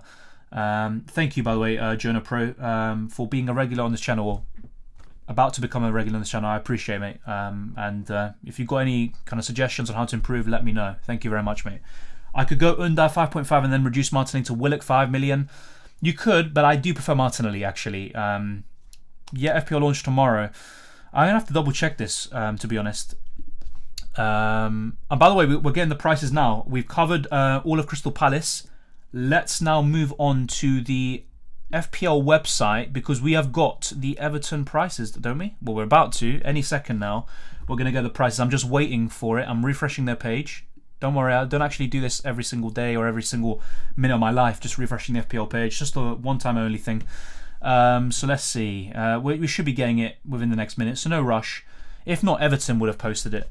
So I'm ready to go on their page as well. Once we get their prices, I will be going on their page and showing you on screen, what we have got. So let us see. Yeah, we've got it here. Everton have already posted it. So I'm already not liking the look of this. Okay, let me turn the sound off. All right, so let us move on to this. What do you think? Calvert-Lewin is 8 million. Not for me. I think that's a bit too much. Yes, he was really good 2 seasons ago, and he did very well at the end of last season, but 8 million, I think it's a tad bit too much. So let's keep on playing this. Pickford, 4.5 million goalkeeper. Still, I think there's better ones yet. Here we go. Like I said, Gordon, 5.5. Yeah, not really a big surprise there. Ramsey was also 5.5. They're quite similar FPL-wise. Let's see the rest, though. I don't think I'm going to be too interested, but let's be open-minded. Tarkowski, their new signing, 4.5 million. Coleman, Mikalenko. I think he's probably the best Everton defensive coverage of the lot. Mikalenko, keep an eye out for him. Dele Alli, 5.5 million. Iwobi as well, Gray and Decore. But honestly, I mean, what are we really looking at? Mikalenko, Calvert-Lewin, maybe Pickford. So what do you think of these Everton prices? I'm just literally kind of a live reaction. Not a huge fan of these prices, but they make sense. You're not going to price an Everton defender at 4 million, even though they were really poor last season. Their midfielders tend to be priced at 5.5 anyway. Calvert-Lewin, though, 8 million. I think he should have been a bit less. 7.5 or 7. That's my opinion. Let me know what you think, but that's just kind of the way I think about it. So, yeah, there you go. A live reaction to that. Thank you, by the way, for the super chat. Shakalaka, what a name. Mecca, Leka, what a name. Lingard at Everton would be great. It would. Actually, Lingard is linked to West Ham, and that makes sense. He obviously played there once again. So yeah, thank you for the super chat once again. It's much appreciated, and I agree. He would be great, and he would actually be the only Everton player I'd really consider. But yeah, I think he's going to go probably to West Ham or somewhere else instead, to be honest. Yeah, that's a huge no. Yeah, exactly. That's my first reaction. So I'm keeping it real. Even if people disagree with me, like with Bowen and Son, that's the first thing that I thought. Calvert-Lewin 8 million? Not really. Do you do your own mini league? Yes. Once FPL launches, I will set up a league. So yeah, as you could see earlier in the stream, I did have it on the left-hand corner of the screen. The league code for last season. We're going to be doing one for next season too. That is the plan. So let me just actually take a quick break. I'm sorry about this, but honestly, I'm trying to keep my voice in check. Otherwise, yeah, it's going to be a bit bad. But yeah, I'm going to do a quick little break, and then we're going to be back talking more about the Everton prices, which have just released. Calvert-Lewin is 8 million, Pickford 4.5 million, and Gordon 5.5.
we are back, lads and lasses, and once again we've got the Everton prices right here. I'm going to try to skim through your questions basically, and we'll be wrapping up fairly soon. I don't think we're going to be here until the 6 p.m. price reveals, which will be for Nottingham Forest, and I'm actually got a keen eye on that one for the likes of Brendan Johnson, but for the most part, I think Gordon 5.5, Calvert-Lewin 8 is a bit disappointing, I agree, but Gordon 5.5 is fair, especially with their price structure this season. Yeah, here we go, nearly at the end. Yes, indeed. Dylan, what is your hobby other than playing soccer? Films. Films is definitely a hobby. Gaming. For example, recently I'm playing some GTA classics. Got quite a few hobbies, to be honest. Reading. There's quite a lot, but I haven't actually been reading too much recently, so I've got to get back to that. But yeah, I also enjoy watching F1, hooking up with friends, of course, if you can count that as a hobby. Nice question though, thank you for that. Yeah, Pickford 4.5 million, nice price, but at the same time, I think there's just better options at the same, and also a bit longer. What am I on about? Also at 5 million and above. Rather Mahrez at 8 million. Honestly, I don't, because I just don't see him getting enough minutes. However, if Sterling does leave, which is very likely, then maybe Mahrez will finally get the minutes he deserves in the Premier League.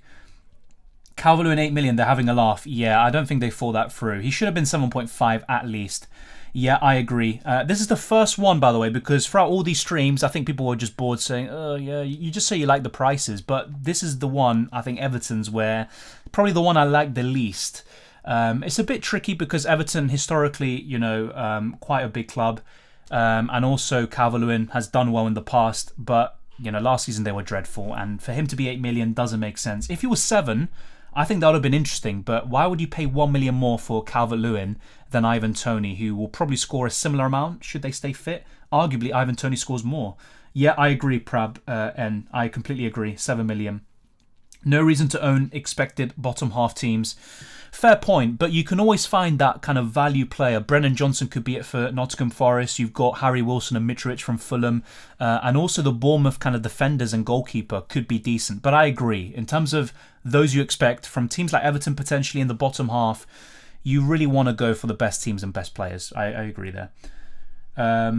Leicester, Leeds and now Everton, best players are just too expensive. Yeah, I mean, look, Leicester I still like. Madison still offers great value for me at 8 million. But yeah, the price does put you off a little bit. If Madison was 7 or 7.5 million, I think most of us would try to find a way to squeeze him into our teams, because for me, he's better than Neto and Martinelli and is worth that extra million. But now with that he's 8, not too sure. I'm liking the Stranger Things type of music during the intermission breaks. Thank you. It's actually, you can check in the description below. It's kind of like a Vice City kind of theme. So kind of Miami 1980s, which is quite interesting. But yeah, it's just something I found. I was trying to, like I said, I've been working a lot in the last few weeks on trying to improve the channel, finding these little details, getting some channel music is one thing. And yeah, I was trying to find that music. It took me a bit of a while, but I was quite happy to come across that. Considering prices this year are reasonable, cheaper, seeing Calvert-Lewin at 8 is astonishing. Absolutely, that's spot on. That's 100% right. I completely agree with that assessment. Yeah. Let's see what else we have. Christensen is gone. That's kind of expected since January, pretty much. Chelsea fans are just probably glad to see the back of him.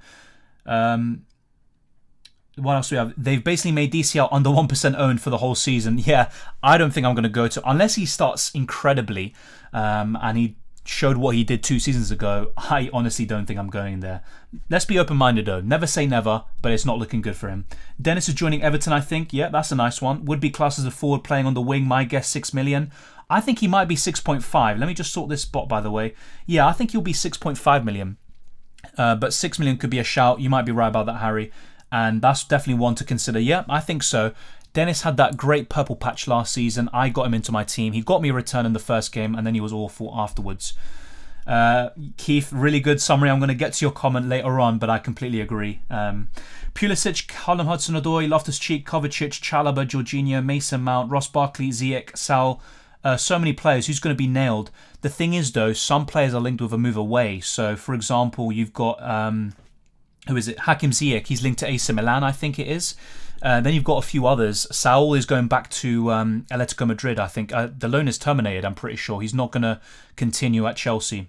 But yeah, the only ones to consider really from Chelsea, I said this again, it's Mason Mount. Up front, you've got Kai Havertz in the forward position, but in the midfield, for me, it's Mason Mount or nothing. Crazy strike attacks. Have they learned nothing from strikers being bad value last season? I agree, but for the most part, I'll be fair to them. They've gotten the prices pretty spot on, but if you look at it now, there's a bit of a pattern. You've got Nunez and Jota at 9 million, but they're 1 million more than those 8 million and 8.5 ones, like Bowen, Kaliszewski, etc., that arguably offer better value for money. You've got Bamford at 7.5, the same price as Trent Alexander-Arnold. So, yes, when you look at those kind of examples, it doesn't look too good, but look, I think really Bamford and Calvert-Lewin should have been a bit lower, especially Calvert-Lewin. 8 million is just a nonsense, to be honest. Yeah, Manish, like I said before, we don't know exactly when FPL will launch. If there is actually definitive, something definitive, then I'll let you know. Let me actually just check, because I've seen someone say that it launches tomorrow, but I'm not sure if that's the case.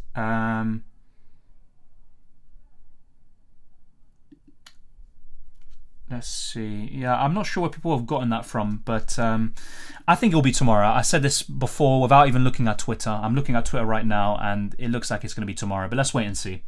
Let's actually go back to Calvert-Lewin, since the Mon we're mainly talking about. So, 8 million? What are you thinking, FPL? Jesus. FPL murdered this forward slot. Such an obvious template. Yeah, okay, look. I think it's something I need to think about. You might be right there, Harry. I think in terms of forwards, because we're really just going to go for either Haaland or Kane and a medium price forward like Tony, or maybe a bit less, than that. So you could be right, to be fair, yeah. Calvert-Lewin 8 million is just stupid. Let's see what else we have. Cool beats in intermission, good man. Thank you. It's nothing to do with me. I didn't do the beats. I'd love to take credit for it, but this wasn't me. Thank you for that. DCL the same price as Diaz. Saka, Mount, Mahrez, Madison, Foden, Kaliszewski.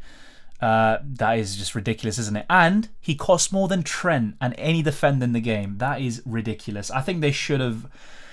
There's a bit of a disparity. They kind of made defenders really good value for money. Too much good, in terms of value. Whilst the forwards, there's not really anyone that you think, wow, that's really good. So, yeah. How much Eriksen will be after joining United? I think 6.5. But, yeah, 6 million is a good prediction there. What do you think about Chilwell and Reguilon? Reguilon, not an option for me. I think he's probably on the verge of leaving Spurs because they've got Sessegnon and Perisic. They're going to be the main left wing backs. So Chilwell I like a lot, and I would consider him. It's between him and James for Chelsea. FPL just taught our DCL. That's a really good way of putting it.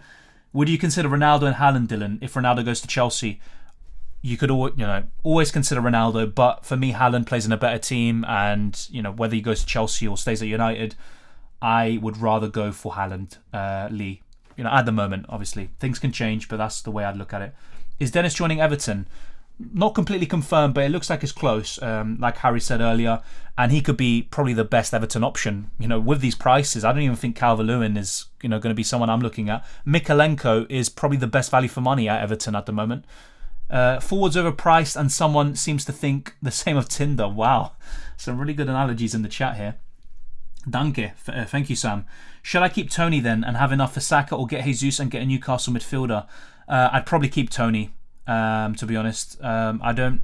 Look, Bruno Guimaraes is interesting. Saint-Maximin isn't too bad, but I just don't really see the need to do that. It was 12 on a Tuesday last year. You're talking about the release, aren't you? So 12 p.m. 12 p.m. on Tuesday last year. Let's wait and see. Is Mykolenko a good pick? No, it's fine. It's good spelling, actually, and it's a complicated name. Raya or Pickford? Raya for me. But I am concerned about Brentford's second season. And as for Mykolenko, I don't think he's a great pick, but from Everton, he's probably the best of a bad bunch, basically. So that's kind of the way I'm summarising it. Where did you find the intro music for your channel, Dylan? When you say intro music, are you on about the one that I always use? The ones from last season as well? But basically, the music I found is all on YouTube, just through search. Type in free to use music, because otherwise it's going to be copyrighted. You don't want to be using stuff that obviously labels have access to. Sky Sports just now, Everton approached Chelsea for Broja. Wow, that's interesting. That could be decent. Broja would probably be 6 million or 6.5 though, but that's decent. And also Newcastle are linked to him, so definitely one to look out for. DCL 8 million makes me think Richarlison would have been more. It makes no sense. Actually, Harry, I think both of them would have been 8 then. I think Richarlison will be 8 million. I don't see him being 7.5 now. And imagine he's 8.5. Just no, not for me. If Richarlison's 8.5, No chance he's being in my team from Gameweek 1. Do we know how much Jesus is going to be? No, but I think he will be 8.5 million. The way I see it is he was 8.5 last season. He's not going to go down. He might go up to 9, but did he do enough to go up to 9.5 or 10? Definitely not 10. So basically 8.5 to 9.5, and yeah, I think mainly 8.5 to 9. That's kind of my prediction there. We don't know for sure though, just to be clear.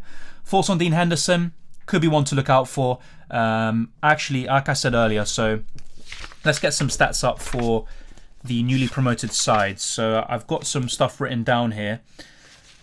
So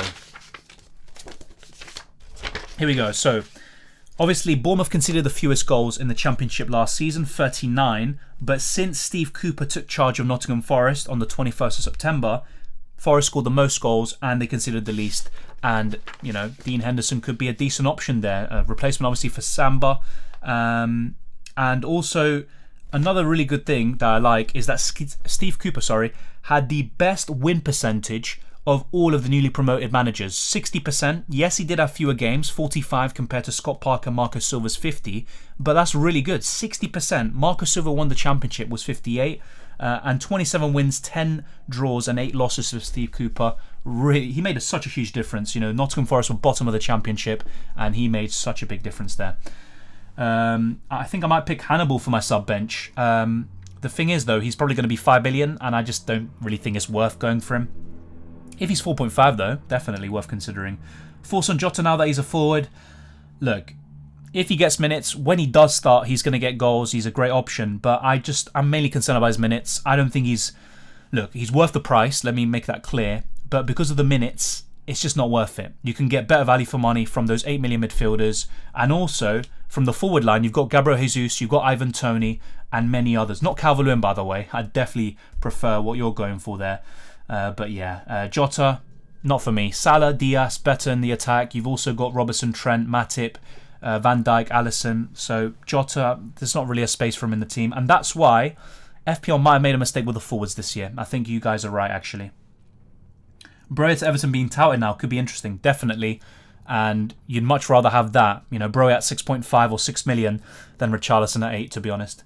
Darwin Nunez versus Kai Havertz. We'll be talking more about this in future streams and videos, but if Nunez gets starts, he's definitely my preference. I think he's going to score more goals than Havertz and get more points, but I think he is going to be a bit of a rotation risk, Nunez. You know, Jota can come in for him in the striker position. Maybe Fabio Carvalho can come in for Diaz from time to time, but ultimately, I think, yeah, Nunez, is he as nailed as Havertz? That's an interesting one. I think they might be quite similar, actually, between the two. I would go for Nunez if I had to pick one. What's with the Toney hype? His overall points from last season are deceiving. He was still one of the highest scoring FPL forwards last season though. That's the thing. And he's 7 million. Brentford have actually the second best fixtures from Gameweeks 1 to 10. Only Man City are better. The thing I don't like about Toney now though is that Eriksen's leaving. Who is going to be providing him with a service? I'm not too sure. I know this isn't about FPL, but have you watched Top Gun, Dylan? No. I was actually thinking of watching it today and even weeks ago, but I just haven't found the time. But definitely considering it. I heard it's a really good film. Jesus, I think, will be 9 million. Yeah, maybe the price increase because he's going to Arsenal, and yes, it's a worse club, but he's going to be a bigger part of the team now. At City, he was expected to be kind of not a bit part player, but he would start some games and then be on the bench in others and play on the wing. So yeah, I think 9 million is a really good shout actually. It's 8.5 or 9. I wouldn't price him any higher or lower than that. Which single goalkeeper would you recommend to the first wildcard? Because I plan to go for 4 million as the second goalkeeper. Well, we can answer your question using the Fantasy Football Hub fixture ticker. So, looking on here, you want someone kind of set and forget until the first wildcard, which you could play whenever really, from Game Week 8 onwards. I think Raya is up there at 4.5 million. So, I'm going to try and narrow it down by price because I don't think there's a definitive answer here. Raya at 4.5 million is still my first choice. At 5 million, I'd probably go for either Ramsdale or Mendy. And this is a bit tough actually.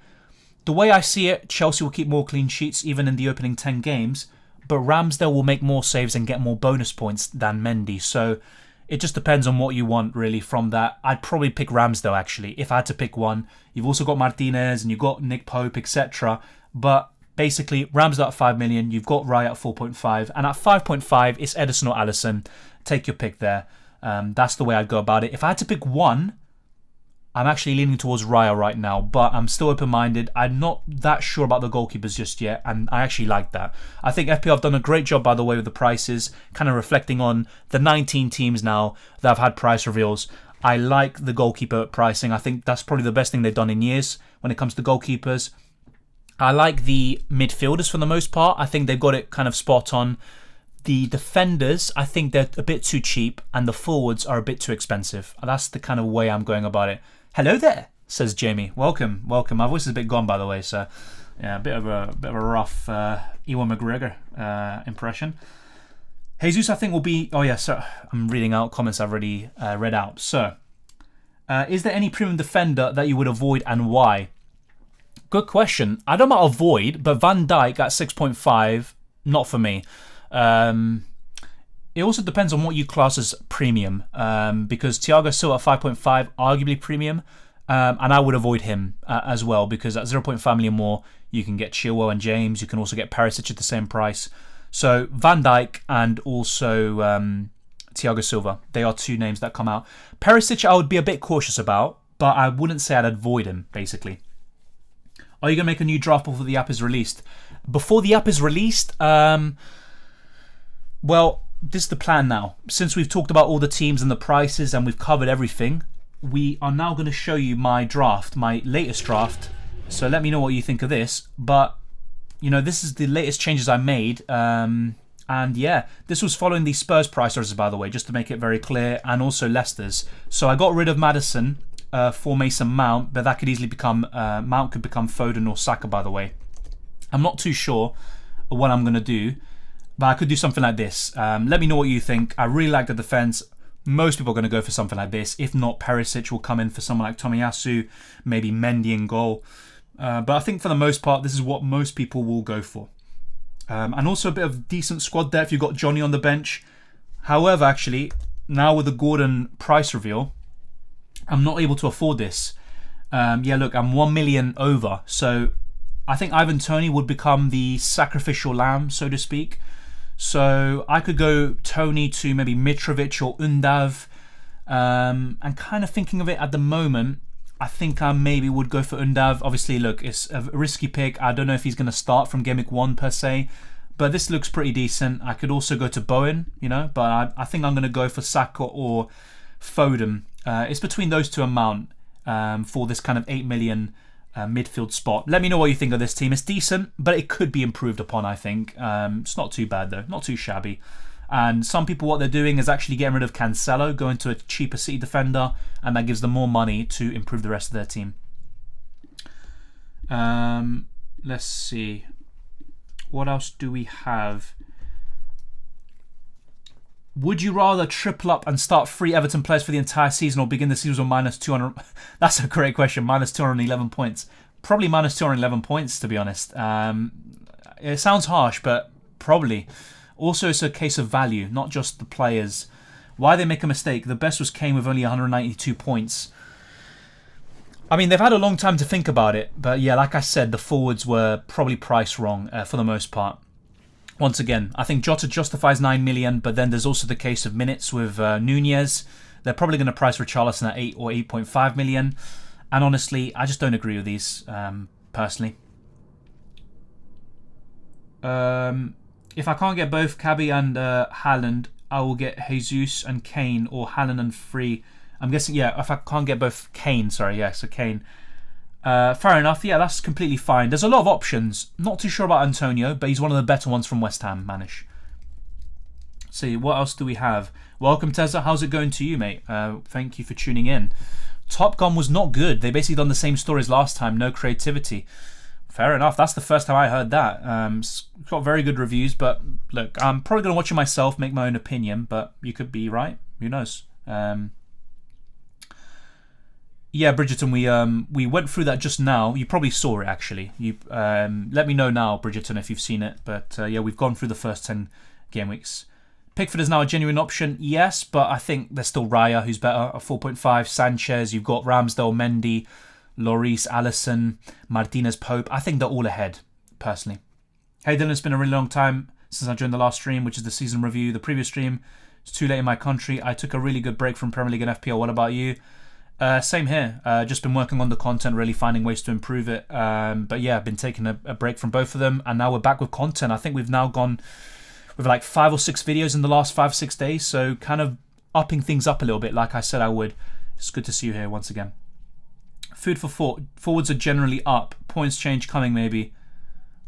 You could be completely right. There's so many like good points that you guys are making that honestly the only thing I can say is you're making a good point and you could be right. Let's wait and see when the game launches. Maybe that's going to be the case. Maybe forwards get more points. Who knows? That you could be right. Hopefully they do, because the prices for forwards are pretty ridiculous. I think De Gea is an option, but the defense is bad. Agreed. But you know, other teams are going to keep more clean sheets, and other goalkeepers are going to get a similar amount of save and bonus points. So De Gea for me isn't really an option right now, but still probably the best defensive option from United. Why do you think Chelsea will get more clean sheets when they've lost so many defenders? Fair point. I just think that with Reece James and Chilwell, if they stay fit, they play such a big part in their creativity. Chelsea are more on the front foot, when both of them are available, and they are better defensively as a result. And I think they will make a signing or two in the back line. You know, I'd be very shocked if they don't make a signing. They're linked with De Ligt, for example. So yeah. No, man, it's just not like my set and forget team. It's just a draft. Things could change, but it could be very similar to what I have at the end, basically. Let's see what else we have. We'll go through the rest of the questions as well. Nunez, Diaz and Jota, who do you think is the better FPL option? Diaz, for sure. You also have to consider the fact he's a midfielder. He's 8 million. So as things stand, it's Diaz for me. Do the prices start changing immediately after the game is released? No. The prices start changing from Game Week 1. So once the first deadline passes, that's when prices change. Unless they make a change this season with the rules, but that's how it normally is. Great team, Dylan. Is Foden better than Mount or Saka? Like I said, I think for the whole season, I think Mount's the best option. But from Game Week 1, I'd say maybe Foden's the best. Yeah, I have a feeling about Foden. I don't know why. But then again, is he going to get the minutes? I don't know. There's a lot of ifs, buts and maybes. But generally, I think Mount is the best option of the three.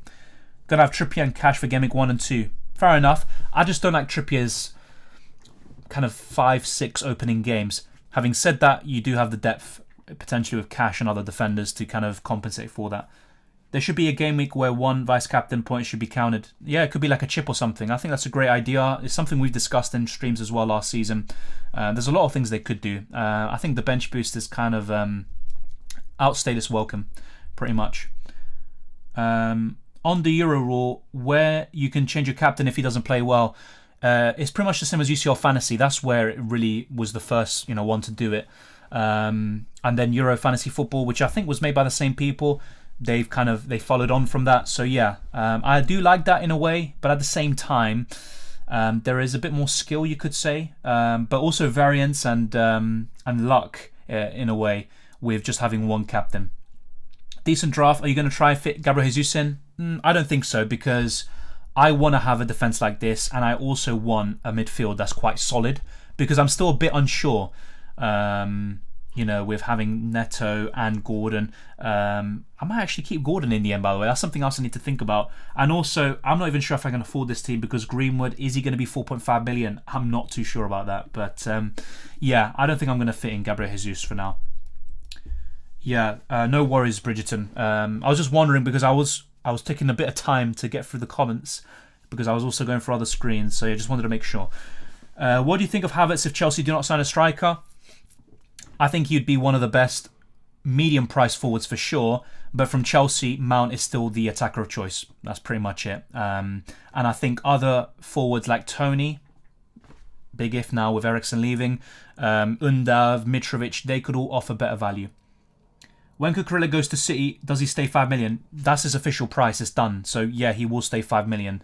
If I'm wrong, then I'll hold my hands up, but I'm fairly sure he's going to stay at the same price, and all of the prices will stay the same. How long will it take to drop Salah if he's not returning right away? I mean, with a player of that price, probably your patience is a bit lower in some aspects, but at the same time, when you have someone like Salah, you know he's going to deliver at some point, so you're just scared of selling him. It just depends, really. There's a lot of ifs, buts, and maybes and factors that would play a part in that. Mount most overrated player, basically James Milner.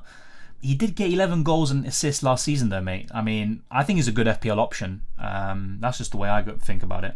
I think I might go for 2-5-3. You can't do that, mate. If you're talking about, wait, I'm guessing you're talking about 3-5-2 because you can't do 2 defenders. You need at least 3, and you need a minimum of 2 midfielders and 1 forward.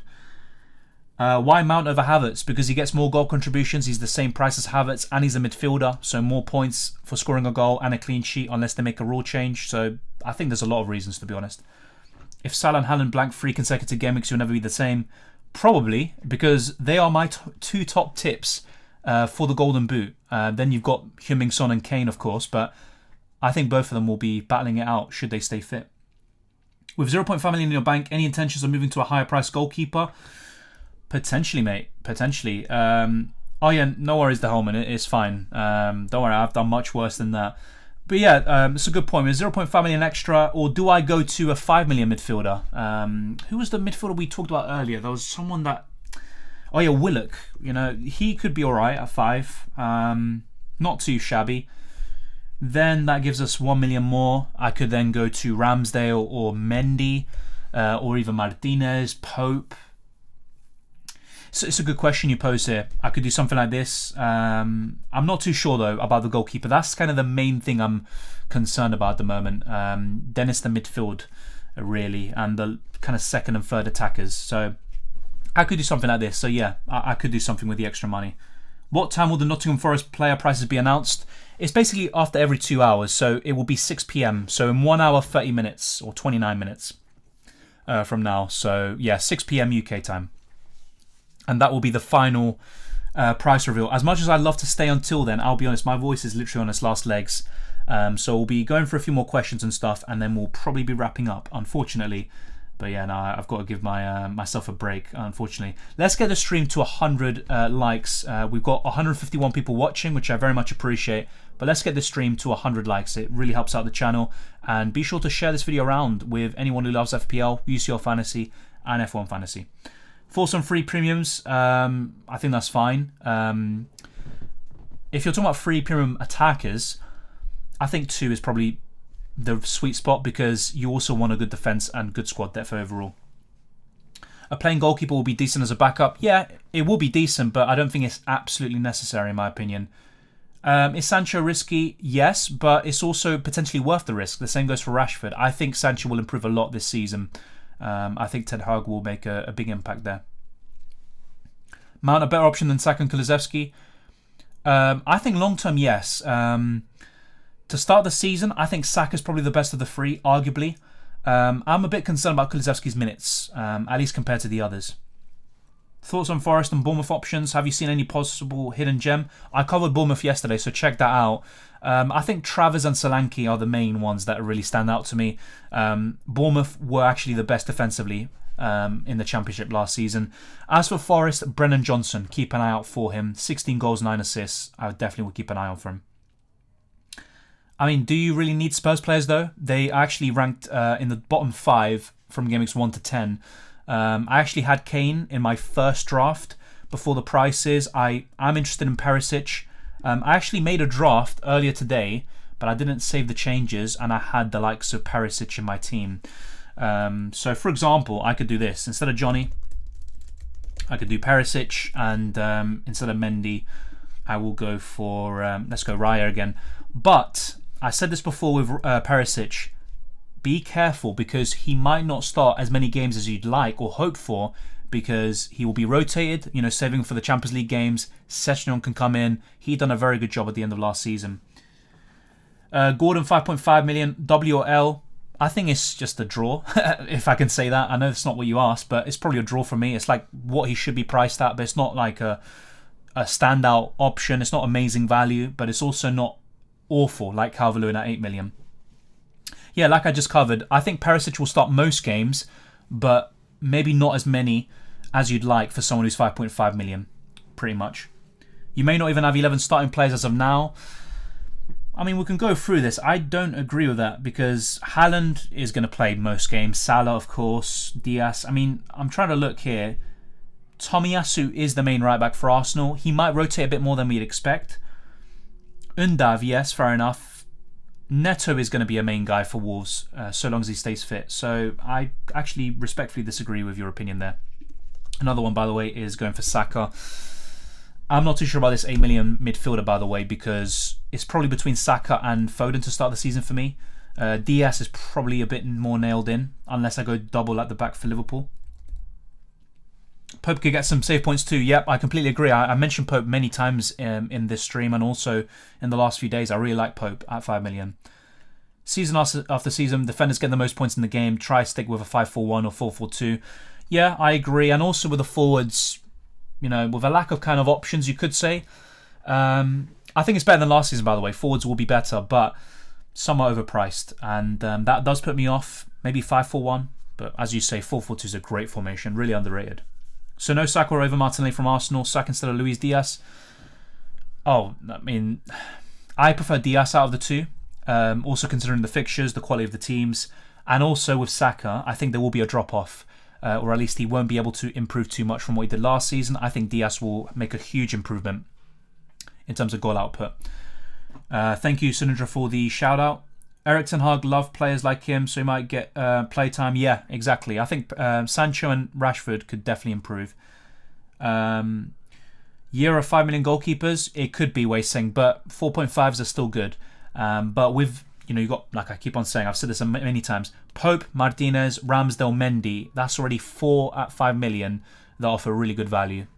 Why Chilwell over James? I think it's 50-50. It's not something I've completely settled on, to be honest. So honestly, it's just going for Chilwell right now because I really liked him when he was available last season. Like I said, I think Chilwell will score more goals potentially than James, but James will register more assists, should I say. And it will be very, very, very competitive between the two. Both of them have had their fair share of injury problems. So if they stay fit, it's anyone's game in terms of who is the better of the two. Like I said, it's an initial draft. It's nothing concrete, so I'm actually not that, you know, let's say bothered by double Chelsea defense or not, or having one or two. Like, I'm honestly don't really mind because I'm not going to go for this in Game Week 1 by the end, or at least I might make a lot of changes. A lot is still up in the air, despite only one team left in terms of price reveals. There's still a few kind of unknowns in terms of, you know, what are we going to get in terms of Richarlison and a few other players that we just don't know the price of yet. Haaland over Kane? Yeah, I think so. I've covered this already earlier on today, but basically fixtures are better for City over the first 10 game weeks. Better team. I think Haaland will do really well from the get-go, and I think he'll score more goals than Kane. So that's pretty much it. Having said that, I think Harry Kane will outscore him in Game Week 1 because of the fixture, but it's a longer-term kind of move there. I want to go with Salah and Haaland as my two attacking premiums, but I really do not want to miss out on Kane. What you could do is go for Kane, Yusuf, and then make the switch in Game Week 2 or later in the season to Haaland. Mikalenko Tomiyasu. Tomiyasu. He plays in a better team. Arsenal will keep more clean sheets. Yeah, I'd go for Tomiyasu. Is Mount to Man U happening? No. Mount to Man U. If that happens, I mean, there's no chance for me. I think I'm going to go for Kane ahead of Haaland. Fair enough. With goals and assists and his form on the Conte last season was incredible in the second half of the season. Yeah, fair dues. That's a great point. Obviously, 200 plus points 2 seasons ago and 192 last campaign. But like I said, I genuinely think Haaland is as good, if not better, than him. It's close, though. It's really close. I'm not trying to make it seem like Haaland's by far the better option because he's not. Dylan, is this your team? Roughly. It's roughly my current preference because, look, there's a few things that I'm a bit unsure of. My goalkeeper, do I go for Raya? Do I go for a 5 million goalkeeper? And if so, which one? Do I go for Perisic, or maybe do I just go a bit less at the back? So, look, there's a lot of things that could change. The midfield as well. Saka, Mount, Madison, and also I think there's a few others that I could put around 8 million. Who knows? Like, there's a lot that could change in this team. It's a rough draft. Greenwood might not even be 4.5 million, so I would actually not be able to afford this team, and I need to make further changes. So it's roughly kind of what I'm thinking of at the moment. Henderson for Forest might be a dark horse. Yep, that's a really good shout. I think from Nottingham Forest, probably the pick of the bunch defensively, especially if Jed Spence goes to Spurs. Should Bruno be an option, or is he a bit overpriced? At 10 million, I think it's a good price, especially if Ronaldo leaves. Bruno will once again be the talisman, so I don't think it's too bad. Yeah, and also at 6 million, Pulisic could be a great option, we're saying, but not really feeling it, to be honest. Diaz or Robertson as the third Liverpool option. At the moment, as you can see, I'm going for Diaz, but it's really close, and Robertson was fantastic. To kind of be like non-biased, in isolation, who's the better FPL option? I think Robertson, but then you also have to think about the defenders, who else you can afford, who else you can get. Let's say, for example, I do go for Robertson, then Cancelo has to make way, but then how do I cover City defence? And then who do I go for instead of Diaz? Maybe Mount, maybe Madison, etc. So there's a lot of questions there, but I think Robertson is the better pick in isolation. Which players are your locks? Basically, look, it's kind of in twos. It sounds a bit weird, so they're not necessarily locks. One of Salah or Son, I think, is fairly a lock. One of those 8 million midfielders, so Diaz, Saka, Madison, Mount, etc. Trent or Robertson. You've got Cancelo or City defender, fairly locked in. Probably a Chilwell or James, a Tomiyasu. I think those are quite nailed on. Then a Haaland or Kane up front. That's kind of what I'm thinking of at the moment. Well, when you can start buying players when the game launches, which is maybe tomorrow, maybe just at some point this week. What else do we have? Diaz or Cancelo? Cancelo for me. Neto will be back in the squad directly after his long injury. Well, he was towards the end of last season, so I think he will be. Nice team, bro. Thank you, Jeff. Once again, it's rough. There's a lot that could change. No update on Richarlison. We don't know his price, but I imagine it will be 8 million. You'll probably get a price increase, probably the same as Dominic Calvert-Lewin. Bamford a dark horse for this season. It's a nice shout. I actually mentioned him before. He's probably my favourite Leeds option, but at the same time, he's the same price as Trent, which makes it difficult to go for these sorts of options in the first place. Your thoughts on Sterling, Ronaldo, Neymar links to Chelsea? Well, Chelsea are definitely not going to sign all three. I think it's going to be a case of getting one, maybe two, but that's at a push. I think Sterling is the most realistic. Thoughts of getting Rafinha?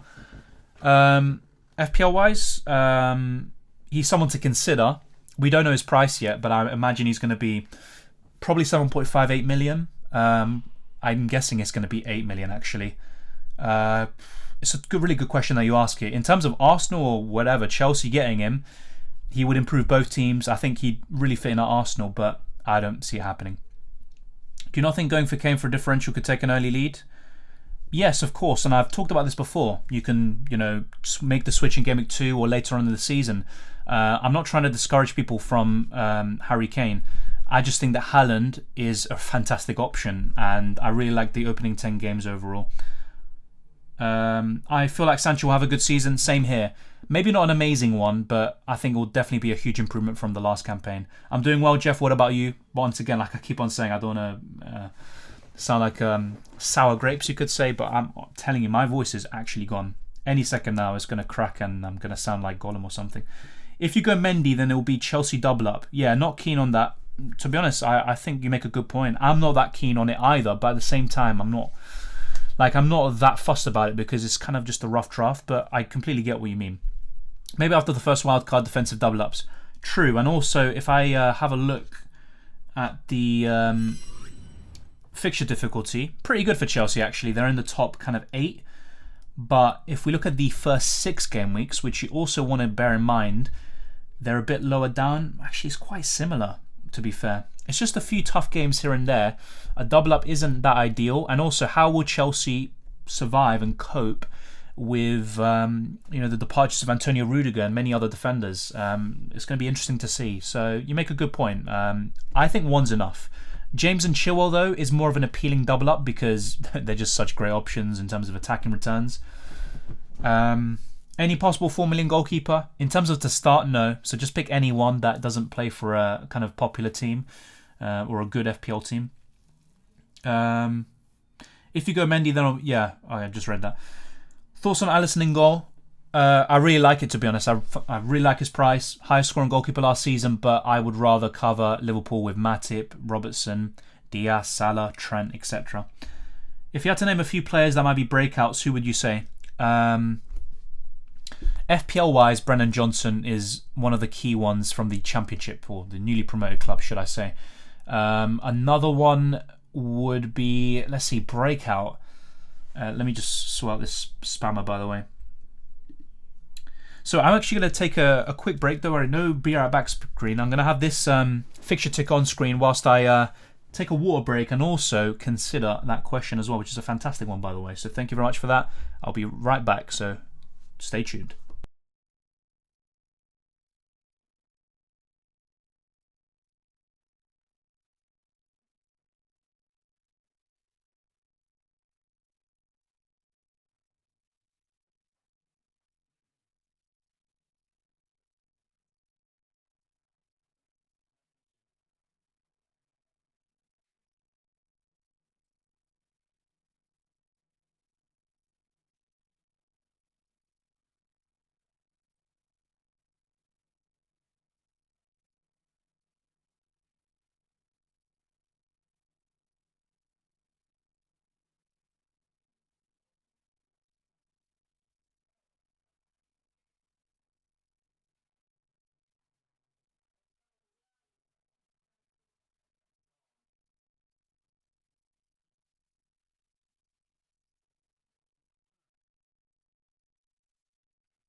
All right, we are back. Thank you for your patience. I really appreciate it. We're going to go through this kind of last wave of questions before wrapping up. If there's any other kind of specific prices you want me to talk about yet again, then let me know. But we've covered all of the prices released so far. For Everton, it's absolutely crazy. You know, Calvert-Lewin at 8 million is a ridiculously overpriced player. Mikolenko could be one to look at. Crystal Palace, we talked about them earlier. Wilfred Zaha's the pick of the bunch. Probably Mark Gay at the back, although Joachim Andersen and Tarek Mitchell are all similar level. From Leicester, you've got Madison, Vardy. I think they're probably the two best. And keep an eye out for Justin and Pereira at 4.5. I think they are definitely intriguing. And from Spurs, we all know the kind of same old stuff. Son is still, for me, the best option. Harry Kane is second. And then I'd actually probably put Perisic in third. I'm a bit disappointed that Lloris isn't 5 million. I think he would be in my team, actually, Lloris, if... well, just if he was 5 million. I think that would have been a fantastic price for him. But I can understand why he was priced 5.5. Although, should a Spurs goalkeeper be the same as a Liverpool one? Not for me, but there you go. That's just kind of a personal opinion. So let's actually go back to one of the prices screens. So here we go. And this is Zaha, one of the last players we talked about. So which player has caught your eye? There's a lot really to uncover, a lot to unpack. And then this is the big one from today. Heung-min Son, 12 million. That is pretty good stuff. But most people now aren't going to go for him. Chelsea's a finished club. That's coming from a Chelsea fan, by the way, from Wei saying, I don't know about that. Yes, there might be a huge decrease in the terms of success and trophies. Roman Abramovich obviously is kind of like an era, end of an era. But yeah, I wouldn't say they're finished, unfortunately. Let's see. So yeah, breakout players. That was the question by El Dante. That is a great one. So I mentioned Brennan Johnson, but honestly, in terms of Premier League players, I think Ramsey could be one. Like, he kind of had a breakout last season, but I could see him doing even better this time round. I think he's a pretty impressive player. I'm going to have to look at all the lists again and try to come to an agreement there, or try to think of some names. I'm wondering what people are saying there. Do you think Undav will be number one striker? Yes, but not necessarily by far, guarantee nailed on every single week. But I think eventually he will be that. He will be nailed and he will be the main guy. Bernardo Silva, good option. I disagree. Not for me. Like, you could be right. Obviously, he's a quality player. He can get attack and returns, but I think there's just better value elsewhere. Who do you think are the best players to watch for next season in Europe? That's a good question as well. I mean, a lot of them are already established, to be honest. So, is there anyone that really stands out to me? There's probably some Argentinian. But yeah, I mean, I don't know. I need to think about that one. Sound like Gollum. You sound like that anyway, Dill. Wow. Wow. talk about a burn. Jesus Christ. Thank you for that. Alisson in goal, 5.5. Like I said, it's a good price, and I really like it, but I don't think I'm going to go there. Thoughts on Jesus? I think he's going to do well at Arsenal, probably get double digits in terms of goals or assists.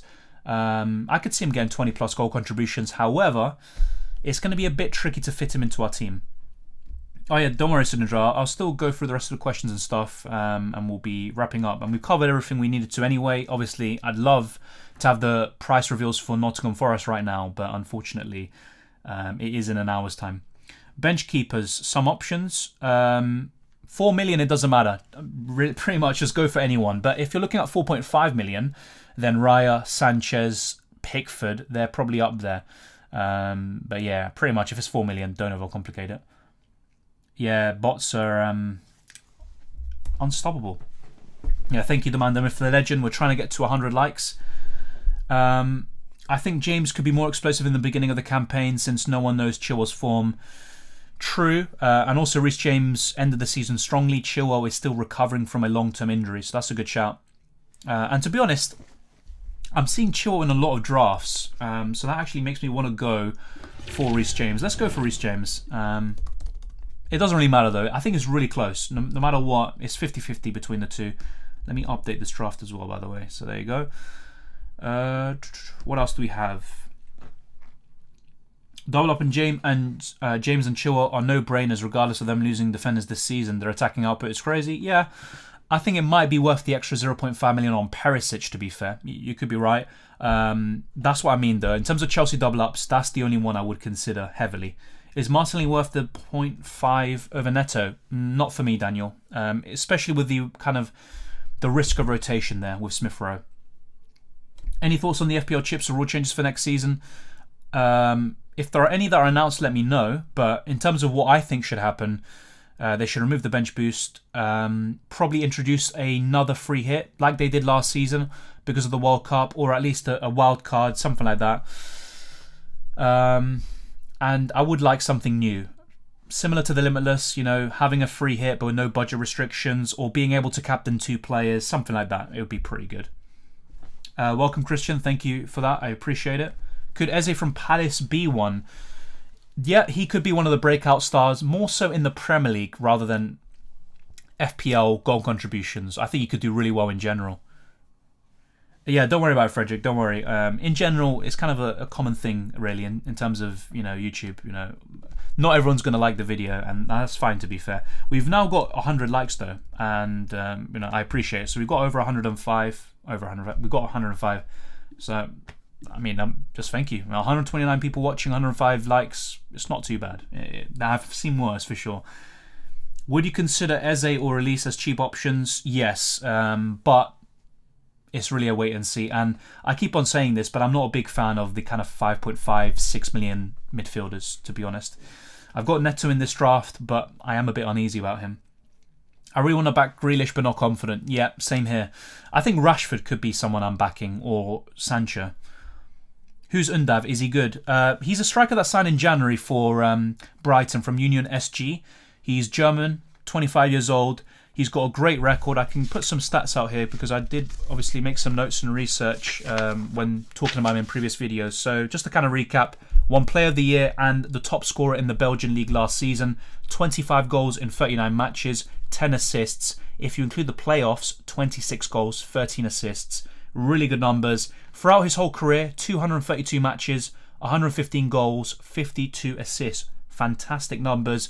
And as I alluded to earlier, only one injury throughout his career, which was in the 2017-18 season, a shin bone injury, and it took him out for 96 days, so he missed 14 games as a result. A pretty significant injury, to be fair, but the only one he's had so far. And at 5.5 million, I think he's pretty decent. I don't think he's a must-have. I'm not going to say you have to have him, because I think it might be a case of him having to earn the spot from the likes of Welbeck and Malpai, because he's the new kid on the block per se, and maybe later in the season is when he's more nailed. But I think he will eventually become Brighton's main striker. The World Cup almost divides the season by 2. Yep, completely agree. Could be worth watching fringe international players who are busting a gut to get into the World Cup squads. Maybe like Ward-Prowse. That is a fantastic point, and you're onto something there. And I can't really add much more to that. I completely agree. Is Cat Zuma a good FPL team name? Yeah, I think it is. I saw another really good one yesterday, actually. I need to remember it, to be fair. Predict World Cup winner in Qatar. I'm going to go with my heart and say Argentina. I hope Argentina win it. And they have a good chance, to be fair. And hopefully they do. Hopefully I haven't jinxed them. So touch wood, yeah, whatever the saying is. I'd say Argentina. Let's wait and see. Undav is new. Brighton striker. He's good. Yeah, but only seen in the Belgian league, so need to wait for the Prem. Exactly. There's always a huge jump in quality, but you can't underestimate the ability of these strikers. You know, he can definitely do a decent job in the Premier League, I think. Palace players aren't an option at the start of the season. Their fixtures are awful. Completely agree. We covered this in the Palace section. You know, Gay, Mitchell and Anderson are all pretty similar level in the defence. You've also got Zaha in the midfield. But the fixtures aren't too great. Any expectation for next season, football and FPL-wise? Football-wise, yes, with Argentina in the World Cup. Arsenal, no expectation. That's the way to go. FPL-wise, a bit. You always want to do well, but at the same time, if you don't, it's not the end of the world. So top 10k would be great, improving on what I did last season, which you can see on the left-hand corner of your screen. But yeah, I'm scared of not owning Son. Yeah, but then again, if you have Son, you probably can't have Salah or Haaland or Kane. You're not going to have everyone, and Son is a great player. Maybe not having any Spurs attackers is a bit of a worry. Why not go both James and Chilwell? It's a shout, mate. It's a shout. I'm not saying it's wrong. It's just that with this team structure, for example, so let's check it out. We would need 0.5 million more. Then who do we go to? Like I said, if Madison was 7.5, I'd easily do Saka to Madison. And there you go. I've kind of got a draft that I'm quite happy with. But then again, with Perisic, you're covering another top 6 club. And I think Spurs will keep even more clean sheets this season. Or at least they'll do better from the get-go compared to their pretty slow start after the opening 3 games of the season. And by the way, thank you very much for the more likes that we're getting. 114 now, so let's just keep on pushing. If we can, 150 likes would be amazing and it'd be much appreciated. So thank you to everyone who's done so, and it really helps out. And you can also subscribe. We're trying to get to 15,000 subscribers and we are making some strides, and obviously it's all thanks to you lot. So I appreciate it, and let's keep it up with the content and the streams and the interaction. So let's try to catch up. Am I too far? I'm kind of getting close now, actually. Kind of getting close. Cancelo must have. Not must have, but I think he is the best City option in general. Arguably over Haaland and Foden and De Bruyne. So, not must have, but I think he's the best. The thing is, though, actually, he's got some really big returns at left back. I think he can do it on either side. And also, if Cucurella signs, Cucurella will play on the left and Cancelo will be shifted to the right as well. Do you think Perisic will be better than Chilwell and James? I think he could be better than one of them, but ultimately, what do I think? I think Chilwell and James are better. That's the way I'm looking at it. They play arguably in a better team, although I think Spurs are closing the gap to Chelsea this season. They'll keep a similar amount of clean sheets, but Chilwell and James, in my opinion, are going to get more attacking returns if they stay fit, which is a big if. Welcome, Oscar. Great to see you here once again. I really like Kane this season, but Haaland and Salah ownership makes things complicated. Yeah, true. I think most people are going to have those two. And that's why I am tempted by Kane. Don't get me wrong. Yeah, it is a great ratio. Like I said, I'm quite happy with it. Most of the time, it could be 500 views or something and 100 likes. So, it could even be worse than that in some cases. Harvey Barnes is a possible option for me. He did good last season and don't think many people see him. Completely agree. 6 goals and 12 assists. He is still not in my top 3, I think, for Leicester assets. I prefer Madison still for an extra million, but there is a good debate there to be had between the two. Get out bots. Yeah, exactly. And it is a good number, wasting it is. So I'm quite happy with it, like I said. Diaz over Mount? Yeah, I think so. I still think Diaz's goal contributions in general weren't that great, from January all the way to the end of the season, but I think he will step things up, especially with Mane leaving. I think there will be more of an impetus on Diaz to get more goals and assists. Do we know when the game is coming out? No, but my guess is tomorrow. A lot of people are thinking the same now. Also, if not, it's going to be at some point this week. So basically, the game is releasing at some point this week. I think it's going to be tomorrow. We're going to get the last price reveal in an hour's time, by the way. 1 hour and 1 minute. Nottingham Forest is the final team. Yeah, Vinu, I think I answered your question already. Like I said earlier in the stream, I think Callum will start from Game Week 1. By Game Week 5, you will have 15k. That would be, quite impressive, to be fair. And I'd be quite surprised by that, but you never know. Never say never. What's that website you're on? It's fpl.team. Check it out. There's also livefpl.net. It allows you to not only check your Game Week 1 team, but also see how it looks in future game weeks. So let me show you another example. I think we can do it, yeah. So in Game Week 2, I would have Raya against Man United. So, things would look a bit worse in Game Week 2, as you can see. But Salah at home to Palace, not too bad. Haaland at home to Bournemouth, Jesus. Some pretty good ones in here. But yeah, you can basically visualize your team in future weeks. So not only is it useful now, it's useful throughout the FPL season. However, I think FPL will make some changes to the website and you can visualize your team in future weeks, which will be pretty handy, to be fair. If Ronaldo leaves, Rashford could become a serious player and option. I 100% agree. And also Bruno Fernandes becomes a serious option once again at 10 million. I echo your sentiment there. Struggling to find a good 6.5 million or under, not Neto. Rashford, I think Henry could be one to consider. Martinelli, although I'm a bit concerned about his minutes. Ramsey and Gordon are good, or Gordon Ramsey. But yeah, I think those are the main ones. Welcome, Alex. How are you, mate? Been a while since I've been available for your streams, but great to have your FPL streams back. I appreciate you tuning in, and it's great to have you back again. Obviously, I remember our discussions from last season. It was a blast, and yeah, the season is almost upon us. Game Week 1 mistake, not really play a big part, so don't have to over worry. I'm at 3 million in Game Week 1. Yeah, obviously you want to get off to a good start. It not only settles you down, but also it builds that platform, lays the foundations. You can build upon that. But yeah, look, I don't think we should... There's a lot of 50-50 decisions. There's a lot of variance, especially last season. You're not going to be able to cover every single team and player. So I think, yeah, there are going to be some cases where you get it wrong, but ultimately it's not a bad decision. Rashford finishing is a joke. Well, Greenwood is a good finisher, to be fair. And Rashford, yeah, he's a bit of an erratic one. I think he's a confidence player. Once he has the confidence, he's a decent, one-on-one finisher. But yeah, he's a very streaky one, for good or bad. And at 6.5, he's definitely worth considering. Thank you, Vinu. You actually respond to everyone. You got my support. Thank you. I'll be honest though, obviously the more people you have, deadline streams can be hectic sometimes. It does become more difficult, but I always try my best to answer all the questions. And I'll be honest, my voice is completely gone now, but we've covered every single team today. Spurs, the big obviously talking point there is that Perisic is a 5.5 million defender. Lloris is 5.5 million. If he was 5, he'd probably be in my team, to be honest. Son and Kane, I agree with the pricing. I think that's all fair and good. 11.5 for Kane, 12 million for Son. And also, you've got someone like Doherty at 5 million. Not too bad, but I think those are the main ones you really want to look at. Those four, and also Kaliszewski, who's 8 million. Leicester, Madison, 8 million for him. A bit of a price jump, but he got an amazing season last time out. Very underrated, under the radar. Vardy is now 9.5, so definitely interesting, worth considering. James Justin and Pereira at 4.5 million. Watch out for them. Palace, not really too many to choose from, but you've got Gay, Anderson and Mitchell at 4.5. Once again, pretty decent. They can get triple digits in points again. You've also got Zaha at 7 million. They are the standouts. And finally at Everton, Calvert at 8 million is just far too much money in my opinion.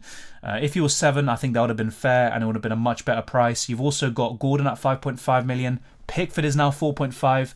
And also Mikalenko, watch out for him. He's pretty decent. The rest, though, not really of interest. But yeah, I think those are the main prices that we covered from today. Thank you very much for watching. If you haven't already, smash the like button and subscribe if you're new. I really appreciate you dropping by. And let's get this video to 150 likes. And you can also follow me on Twitter and Instagram, DylanRCM. And you can become a Patreon or channel member. It really helps out with the channel. And I had a really good time talking to all of you today. I'd love to stay on for another hour and cover the Nottingham Forest prices, but I'm going to take a break now. I think maybe all the streaming in the last few days, I'm a bit rusty, you could say, with my voice. Need to get those chords back in optimal condition. But more content, videos and streams throughout the week. We're going to have an F1 Fantasy team selection video. If you're interested in that, then be sure to tune in. Also, UCL Fantasy content will be coming probably in August, but I'll let you guys know closer to the time. And FPL content is already ramping up. You're already getting it. And there's probably going to be an FPL's launch video, whether it's tomorrow or later in the week. Who knows? But you'll be updated on all these platforms: Twitter, Instagram, Discord. The link is in the description below, and also in the YouTube community tab. So I appreciate all of you dropping by. Thank you, Henry. Thank you, Sapruda. Thank you, Galactic Hobbit. All of you for tuning in. Abhishek says, how about Madison and Trossard? We covered Trossard the other day. He's probably my favourite Brighton attacker apart from Undav. And Madison, we talked about him earlier. I think it's still a good price for him, but I wouldn't start the season with him because pretty rough kind of set of opening fixtures, and I think there are better. You know, you've got Diaz, you've got Mount, Saka, Foden. I think they all have better starts to the season than Madison in terms of fixtures, although that is not the be-all and end-all. Let me make that very clear. I can see bigger template next season since the prices are weird. Yeah, that is true, Wasting. That is true. I think there's a disparity between the positions. You know, the defenders too cheap, the forwards too expensive. The midfield is pretty fair for me, and the goalkeepers are also very good and very close together in terms of price. Rashford can't play in Ronaldo's position, can't hold up play and link. Yeah, true. He's mainly a left winger, basically, of course. It reminds me a bit of kind of Walcott, where, you know, they want to play up front potentially, but they're not really a striker. What else we have? Thank you, Galactic Hobbit. Thank you very much. I think the key of next season will be finding out some really great options from weaker teams and give up the template big six.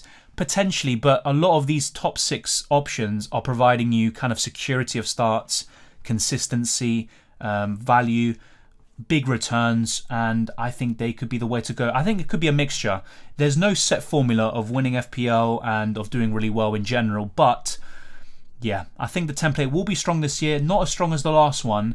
I could be wrong though. And once someone finds that kind of, wow, this team looks amazing, it's a cheat code, and people copy, or, you know, it kind of spreads around Twitter, things could get ugly. I want a bit of difference, just like in UCL Fantasy, to be honest. Yeah, we looked at Everton Prices already. We looked at them when they came out, mate, about an hour ago. And pretty much Gordon was, Gordon was all right, Mikalenko and Pickford, but Calvert-Lewin at 8 is just a joke, to be honest.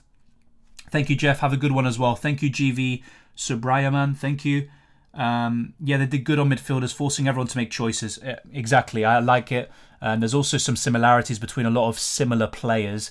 But yeah, the forwards is, you know, reflecting back on it now after the Calvert-Lewin price today, yeah, it does seem a bit too much for most of these forwards. You know, if Bamford was 7, that would have been great. Also Calvert-Lewin, it gives us more options. Now I think most people will go for one forward, if not just 2, and it'll be the same old forwards kind of occupying our spots. But thank you very much for watching. Have a great rest of your evening. I hope you enjoy the football and the rest of your summer break, and I'll see you next time.